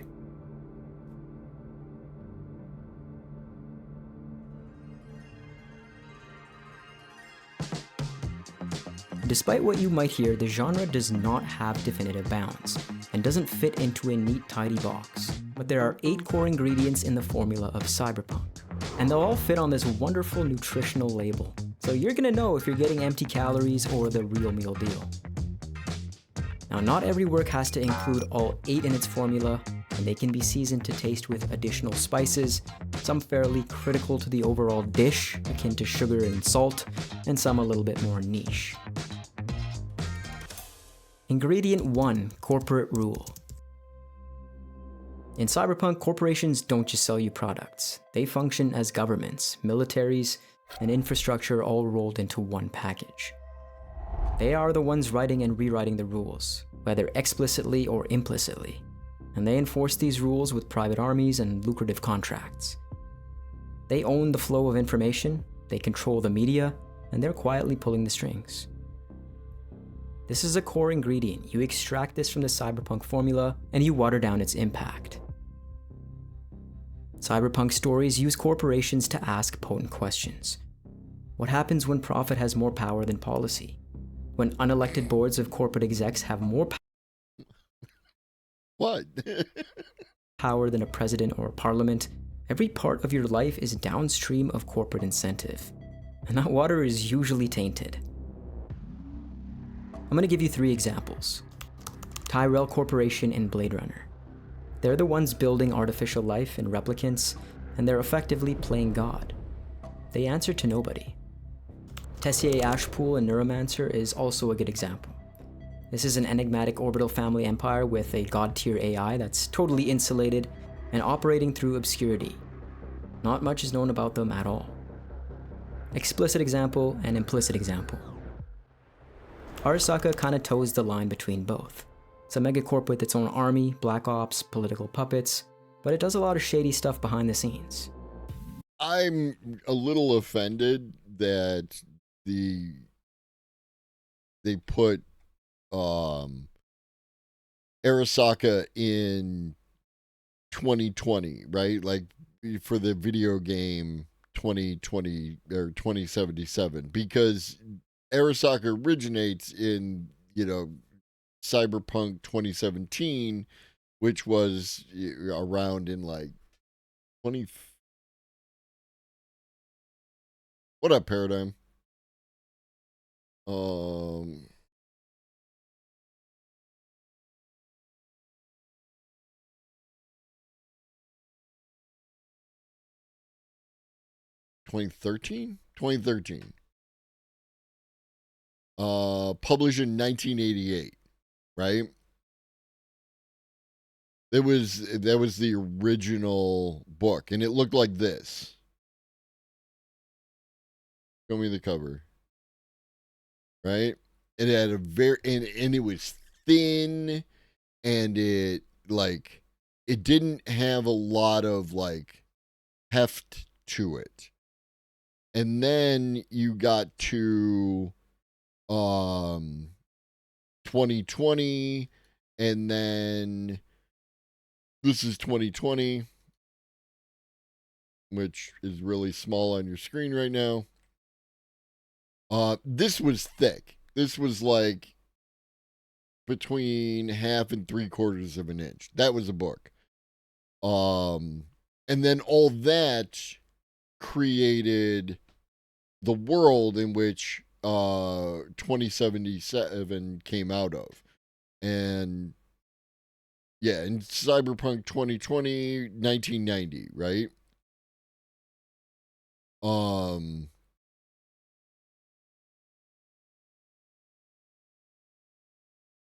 And now we're at Cyberpunk Red, which is based off the 2077 universe. All equally powerful in their own right, but what makes Cyberpunk so potent is that there's usually a real-world parallel. And this is going to be true for every single ingredient. Corporations like Apple, Google, Meta, Amazon, Tencent, Nvidia, these are companies with GDP-sized valuations. They effectively have private data empires, and they have more direct influence on your daily routine and reality than your local government. Ingredient 2, tech-driven inequality. In a cyberpunk dystopia, advanced technology is not a rising sea that raises all ships. It doesn't increase quality of life for the marginalized, nor does it flatten class divides. In fact, it's used as just another wedge in the system. The wealthy use the best tech to extend health, lifespan, and amass control. The poor are kept siloed on the streets through products that range from pacifying to predatory. Black market upgrades in the do-it-yourself underground market is really no better, and with it comes a slew of new issues. Traditional, utopian sci-fi likes to say that technology is an equalizer, and that it can free us from the human suffering of today. For everybody. Cyberpunk flips that. What if the cable that you're jacking into the back of your skull is actually just a chain? You're effectively a rabid dog with a stake in the ground. Again, the issue is not the tech itself. It's when the tech grows without the guardrails of humanity, you can't be surprised when we're left in the gutter. 3 examples of this. Cyberpsychosis. Let's take edge runners for example. The cost of upward mobility and a better life is really only achievable through reckless augmentation. Our boy Martinez pushes a little bit too far, and that tech eats him alive. Blade Runner is another standout example. These are essentially engineered slaves that look no different than humans and have a 4-year lifespan. The megacorps who make the replicants didn't experience cyberpsychosis. The replicants were fighting for existence. That's different. these replicants are creating disposable labor. I think you can think of a modern example of this one.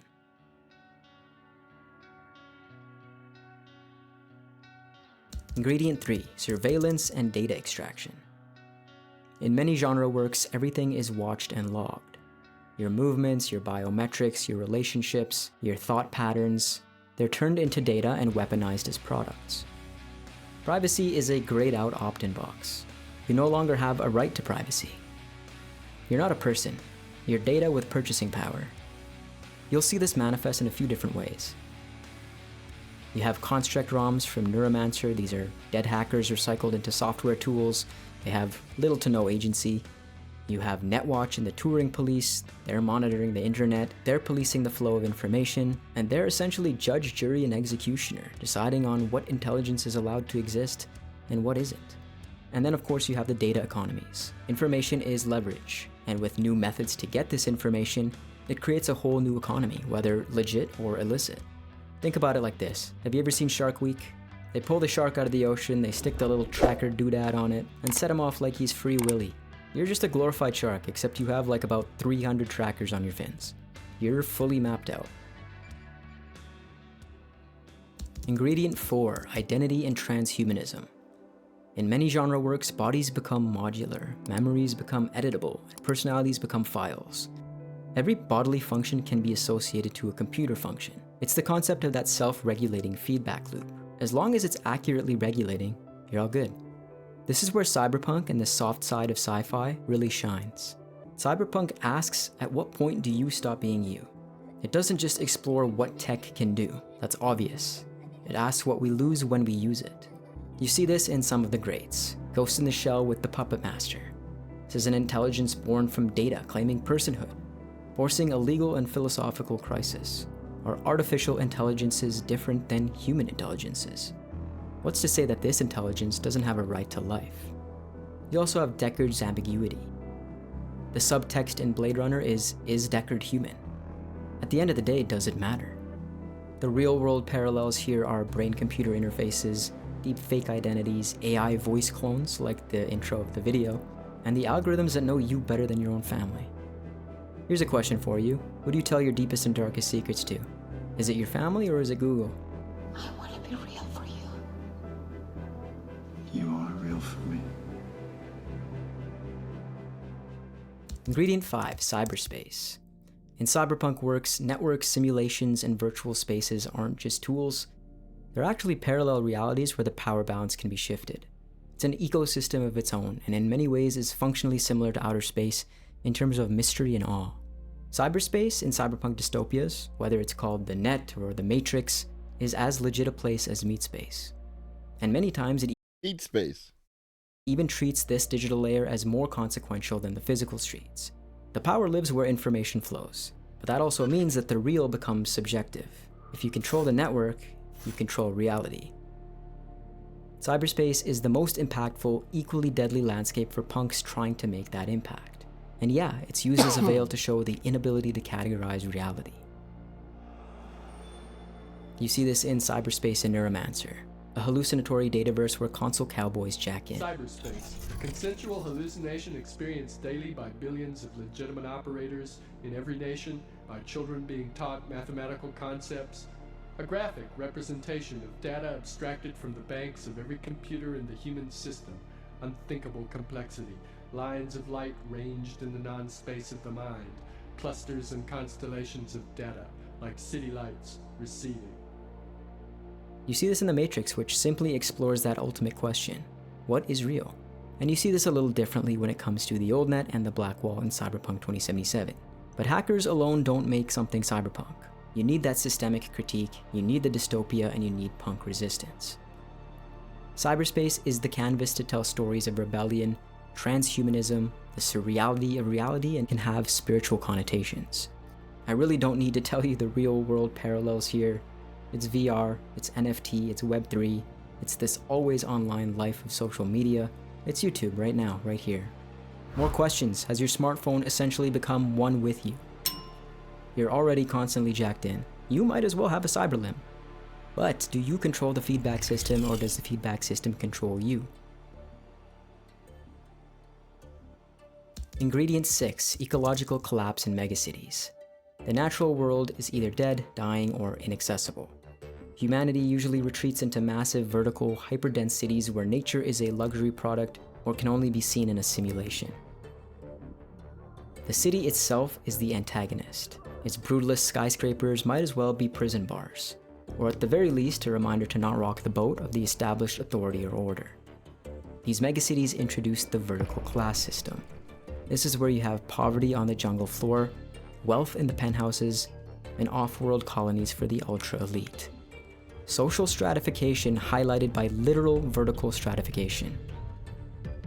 You'll see this in Peach Trees and Dread, Neo Tokyo and Akira, and of course most other cyberpunk stories.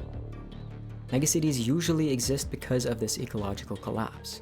The Earth has usually been pillaged and there is a point of no. No. Again, there was nothing in Peach Trees in Dread which lent itself to that vertical class system.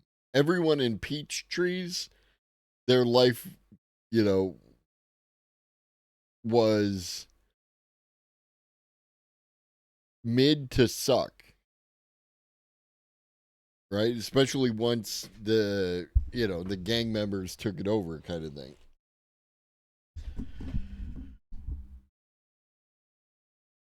And even in like Cyberpunk 2077, it's horizontal. People live in locations. They're not living in a penthouse where the people down below them in that building are. Yeah, no, it's a good idea. It works. High Rise. I think High Rise, the movie High Rise, stars what's his name, did Loki. That's a fantastic movie about vertical inequality.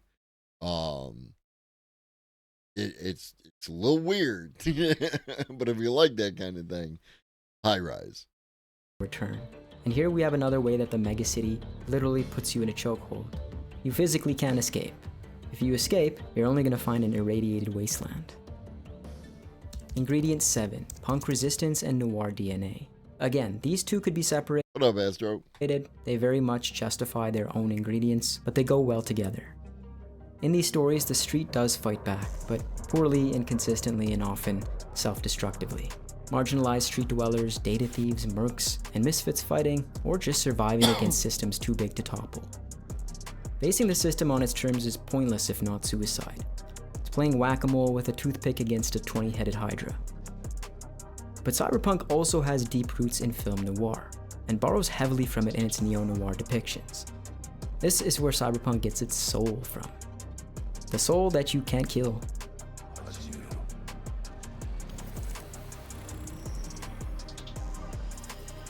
Punk is like its serrated teeth. It's the edge. Noir gives it heart-wrenching tragedy. It's bleeding out on a sidewalk. When works are more punk-centric, it dangles hope that maybe, just maybe, this do-it-yourself street resistance mind virus can actually spread. When it skews more noir, it's hard-boiled detectives as central protagonists, uncovering conspiracies that they really can't stop. Victories are usually hollow. This is an interesting one because the examples are a little bit different. You'll see this more traditionally in the biker gangs in Akira, and the mercenary that refuses to be owned in Molly Millions and Neuromancer. But you'll also see this in someone like Elliot from Mr. Robot. You wouldn't catch him dead in a real riot, but get him in front of a computer and he can take the whole world down. You can also see this in replicants in Blade Runner, something that you wouldn't instantly think of as punk. Here, the punk themes manifest in the replicants, their desire to break free from enslavement. Their ideology is the mind virus for Deckard, who at first is rigid and anything but punk. Punk and noir is really the not-so-secret ingredient. Ingredient 8, escapism and substance use. In cyberpunk worlds, drugs, both chemical and technological, are everywhere. They're escapism for those trapped at the bottom, they're performance enhancers for corporate executives and military agents, and they're also pacification tools. These realities are pretty much unbearable, so this can be as omnipresent as tech, or associated with the tech. Chemical substances like Case's addiction, or the gangs in Akira poppin' pills. You have Braindance, SimStim, and the Squid headset as this technological escape. And then you have the performance drugs. You have smart drugs, combat stims, time-slowing inhalers like in Dread. It can even be used a little bit more aggressively.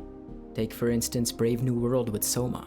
And yeah, our real world has addictions too.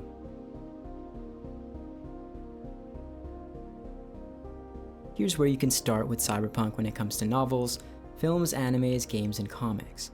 I'll have my charts on screen to give you a taste test, but as always, you can choose to read the labels or just consume guilt-free. For books, I have Neuromancer, Do Androids Dream, and Snow Crash. For films, You already know how I feel about Snow Crash.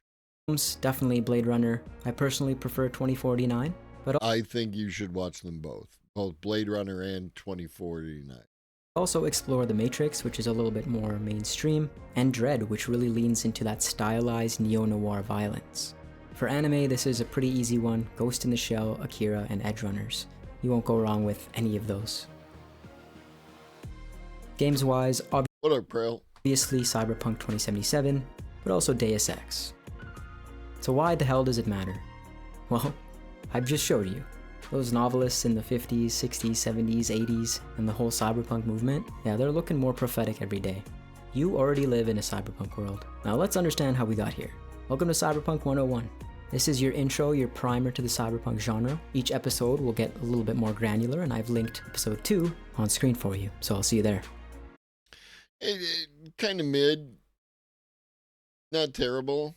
But it was a nice lead into the next video from the Feral Historian about Elysium. I watched Elysium the other night, and it's one of those films that I like not so much for its story, which isn't great, but for the world it depicts and the questions it implies, especially those left hanging by the rather glib ending. So the setup. Rich people live in a giant gated community in space where they all have big houses with immaculate green lawns and a magic healing pod in their foyer. Meanwhile, Earth is an overpopulated mess of poverty, crime, and general enshittification as the technological civilization that took millennia to build grinds down into ruin. The rich folks in the Sky Wheel have left Earth behind, aside from a few industrial concerns that are just cheaper to run on the ground, I suppose, and probably some agriculture. What up, Trans Women? CEO of Trans Women. Most of Elysium's residents are seen as background. Rich people with families doing rich people things, while cold, evil-adjacent pragmatists do what they perceive as necessary to preserve their little island, even if they overlook some obvious measures to de-escalate conflicts. It's a high-cost undertaking, and you don't build something like that with the intent of turning around to exploit a used-up planet full of hungry gun monkeys. You do it to escape a world that's already failing. It's the start of a breakaway civilization up there, wealthy and possessing some extremely advanced technology absent on Earth. Most notably, the healing pods. They're the real driving tech of the story, and they're essentially magic. They can repair wounds, cure cancer, even reconstruct a... Remember what I was saying about soft science fiction versus hard? ...blown up face. Just put the subject in there and it fixes them up automatically. No need for doctors. That removing of the need for healthcare professionals and facilities is what the preachy aspects of the story almost entirely hang on. So let's talk about the healthcare access message of this one first. Some have argued that healthcare should be treated as a basic human right, which is fine philosophy, but it gets a little more complicated in practice. Doctors, nurses, and the entire constellation of healthcare professionals and facilities maintenance personnel are what makes it all possible, and they need to be paid for their labor. We can certainly debate the benefits of the social capital created by having healthy citizens and what an optimal rate of taxation to provide it without offsetting the gains with greater damage in other areas. Many countries have been trying out various formulations for decades with both good and ill effects. But we can't just say that healthcare is a basic human right and pretend it's free, nor can we indenture doctors for the good of society and expect anyone to undertake the years of training to enter that profession. But Elysium sidesteps that with these medical miracle tubes. No need for doctors or hospitals or any of the attendant personnel or facilities. Just energy. It's not free, but it's much easier to blend it into general social operating expenses. Everyone uses power plants. If production is high and it's priced affordably, spread across the entire market, you have your universal health care, assuming local communities have access to a few of those pods. But because that access is denied, shiploads of poor earthbound rabble make desperate runs at Elysium to get a session in the healing pods, which only work for citizens of Elysium. The ruling cabal could send down enough of them to do just enough healing on Earth to offset the worst of the revolutionary pressures, but they don't. And that's one of the problems I have with Elysium, right? It's when the evil of the bad guys becomes preposterous and self-defeating. Right? Spoilers for Elysium if you haven't seen it, but it's not the kind of movie you could spoil. It happens exactly the way that you think it does when you start watching it. Right, but you can do storytelling, Astro, without that. I just find the entire setup for Elysium to be kind of preposterous and therefore not particularly interesting. It's not, Elysium doesn't say anything because it creates its own problems that it could solve. Like you said, you could just drop some of those pods on Earth. And this is the thing that, like, confounded Marx way back when was, he expected the wage slavery to continue to the point where the proletariat rose up and seized the means of production, and for whatever reason couldn't anticipate that the capitalists would just pay people more. Right? Not what they're worth and not what is gained by their labor, but enough to just turn the volume down a little bit. And that's all you have to do. They totally could have provided, I mean, they've got robots running around. And that's the other thing, is why are the human beings doing labor that would more efficiently be done by robots? Like, none of it makes sense to me. Earth is a world where vast overpopulation and extensive automation meet to create poverty and hopelessness. If you're rich enough to live on Elysium, you get automated healthcare and servants. If you're poor on Earth, you get knocked around by robot police, chatbot social workers, and if you're incredibly lucky, a job where they recognize you as a commodity, albeit an abundant one. I'm docking you half a day. Yeah, all right. You're lucky to have this job. Max here caught a break. Despite a criminal record, he has a job at the robot factory. And also Matt Damon playing, what is he? He's supposed to be Argentinian or something. It's just, don't get me wrong, I enjoy some Matt Damon movies, right? But like, you couldn't find a guy vaguely, Robots are a significant capital investment and require expensive maintenance, whereas working-class broke HSAPs are cheap and can be replaced same day if you break one. It's just cheaper than automating the robot assembly line with more robots, even if you're making the robots in-house. This could end up being the second most prophetic element of this film. While Max is working his shift, we drop out to watch some of those desperate undocumented astronauts get smacked down on their way to Elysium, giving us some indication of how advanced that world's tech is. This shuttle doesn't look like much, but a single stage to orbit. And this is what I love about Elysium. The aesthetics, right? The vehicles, the robots, the guns, just all that shit was top notch. Loved it. Orbit spacecraft that can be maintained by these goons and flown out of a field is damn impressive, as is the shoulder-fired anti-satellite missile that takes it down. But it's not a shiny new sci-fi world. Where old tech does the job, that's what's used. The robot police beat people with batons and restrain them with zip ties. No need to overcomplicate it. Which gives it a cool cyberpunk vibe, but there's more to it than that. Right, but then he's the good guy, Larry, right? Like, that's part of the problem. Frame of reference for the pace of technological development is the last 100 or so years. What up, Straight Dope? I have no idea whether or not that's true. And the 20th century was a time of weirdly rapid advances across technological fields. The world in the year 2000 was vastly different than in 1900, much more so than most other 100-year periods. Big changes in some areas of science and politics, certainly, but not the full spectrum lurch forward of the 20th century. Invention of the airplane and the moon landing happened within a single lifetime, along with 2 world wars and all the...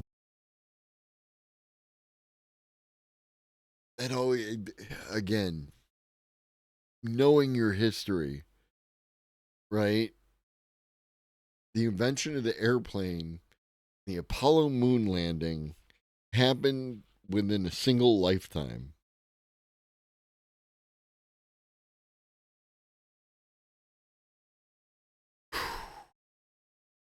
That entails. Really weird time. But now we're just beginning to see at least a partial settling into slower, more normal rates of progress in fields like commercial aviation and small arms, for example, which is brilliantly illustrated by the most iconic prop in this film. Is this a family heirloom?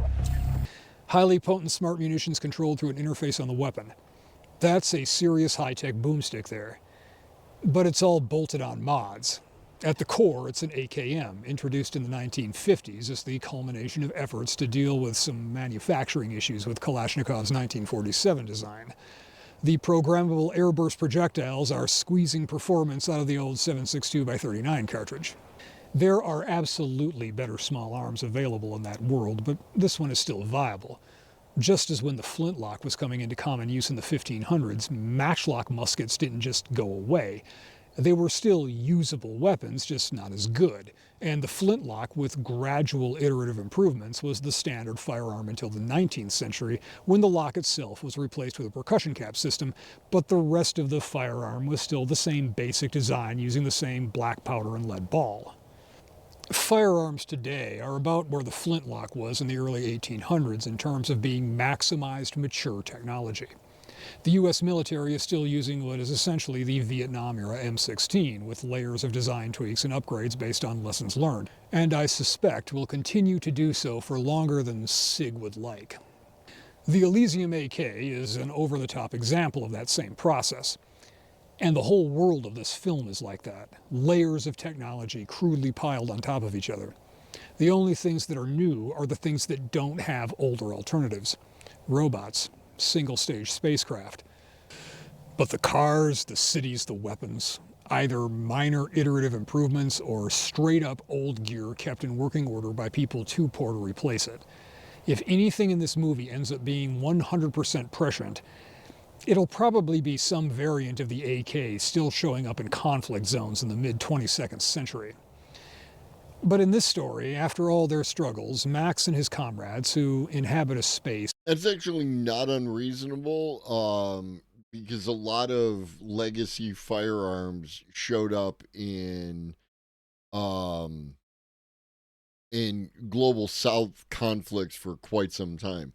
And various governments that were able to create some form of standard army or standing army were still using World War II era tanks and whatnot up against, more modern vehicles in like the 70s and 80s. So like none of that is actually unreasonable. Somewhere between a criminal syndicate and a revolutionary movement, get up to Elysium where they help the downtrodden, share the bounty, and fix the world with a line of code. On the premise that the space richies hoarding all the wealth and robot doctors is the core issue that needs to be solved. Only that's a gross misunderstanding of the problem, both in the film's world and in our own. Making everyone a citizen of Elysium works neither as an immigration nor a healthcare access allegory. Because in that setting, Earth's problem isn't just a lack of shiny go-old sarcophagi, but rather a complete systemic breakdown. It can't be fixed by redistribution. Looting Elysium's wealth isn't enough to pull the planet out of collapse. It's less fairly distributing the wealth and more crab trap. To pull Earth out of its collapse, it needs a functioning economy, maybe a capitalist one. Maybe some kind of post-capitalist automated luxury communism thing with completely different rules. In any case, things have to be produced in large quantities. Does the resource base even allow for that? The film suggests no. Do they have the arable land, the energy capacity, and the ability to produce robots on that scale? Does enough of the population have the skills to farm, build and maintain power plants, mine raw materials? Either way, it'll take time, and during that time, the population pressure will get even worse with the extended lifespans from the magic healing pods, leaving them with a couple of faster options. They can get rid of all the robots, go full shock doctrine, forcing a labor market into existence and all the economic structures that come with it. Or there's the Scrooge protocol. Decrease the surplus population. Let's try to avoid that one, and it's what was happening anyway, just slower. If they want a scenario that doesn't involve a mass culling, it relies heavily on Elysium as a partner, not a prize. I'm not defending billionaires hoarding the wealth of society in that world or ours. I'm saying that fairness or equity are not worthy goals in and of themselves if they result in everyone being fairly and equitably broke and hungry. Elysium ends just when things are about to get really dicey, because the entirety of the film strongly suggests three things. Earth is a basket of failed states, and its industries are, at least in part, tied to Elysium. Elysium is wealthy in part because its population is relatively small and isolated. And Elysium is remarkably unstable, both physically... He did not say communism bad, right? He said that if everyone is broke and hungry, communism bad. And politically. Because then it's like you just replaced capitalism with a different ism and everyone's still broke and hungry. Orbital. What up, Becca? How you doing? City face not only constant pinprick assaults from the would-be revolutionaries that get Max up there, but also a coup from their defense establishment and rogue mercenaries trying to seize control. Not to mention all the physical dangers that come from an orbital array run by a central computer system that will eventually fail. And of course, blowing up ships heading toward them is going to bite them in the ass sooner or later. All that debris doesn't go away. It just zips around really fast until it hits something, making more speeding debris. Imagine trying to run down a hallway while someone randomly blasts buckshot from one of the side rooms. You'll probably be fine once, but keep doing it and you're going to have a really bad day. Kessler syndrome's a bitch. And while many on the ground would cheer at seeing a chunk knocked out of that wheel, they're at a point where maybe keeping it spinning up there and trying to sell them on the benefits of rejuvenating Earth may be their best hope. Because the problem in that world isn't that Elysium is hoarding wealth and technology, it's that things have degraded so much on Earth that there isn't enough to go around. Real limits. So the people that could afford to pack up their marbles and leave did. To elevate Earth out of poverty, they need to produce everything from food to housing to high-tech goods like the medical pods in huge quantities. And to do that, they need help from Elysium. Not as a treasure to loot, not packing the habitat full of refugees, not a token transfer of equipment, but a long-term program of rebuilding. They're at the point where the least bad ending may be Elysium systematically recolonizing Earth. Not sending down vultures to extract wealth. What do you think I've been doing down here on Earth? Do you think I enjoy breathing this air? But gentrifying the planet. I don't imagine a movie about pragmatic leaders on a broke-ass Earth trying to find ways to entice the space richies to invest in turning entire continents into semi-autonomous enterprise zones would do well at the box office, but I'd watch it. Though I certainly do understand the appeal of bringing it all down in rage and frustration. That wheel would look pretty cool tumbling into the atmosphere on fire. It's that time again where people have been reporting YouTube randomly unsubscribing them, so maybe take a look.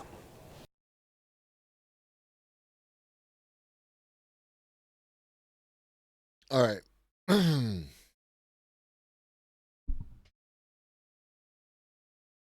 That's going to be it for today. I have to eat food because unfortunately, that's the way I continue to function. I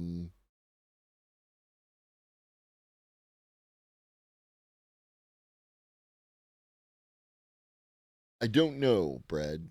Do not know. Food. Yes.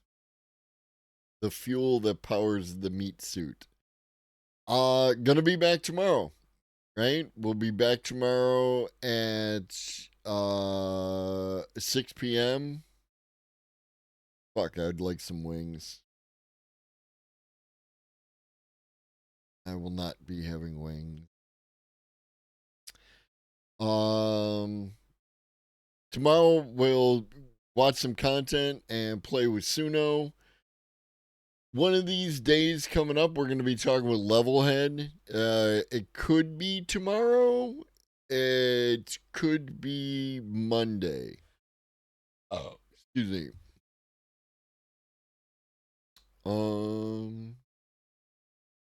So long, farewell, auf Wiedersehen, goodbye.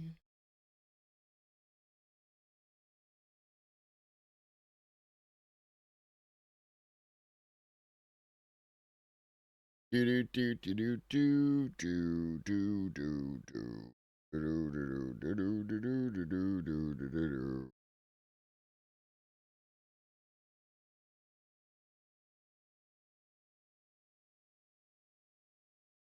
Gonna raid Raptor at this point in time. Y'all should know Raptor, friend of the channel, been on the stream, did a panel. I appreciate you all. In the meantime, drink your water, eat some food, take your meds if you've forgotten. Always remember that Shoggy loves you. So do I. Be great.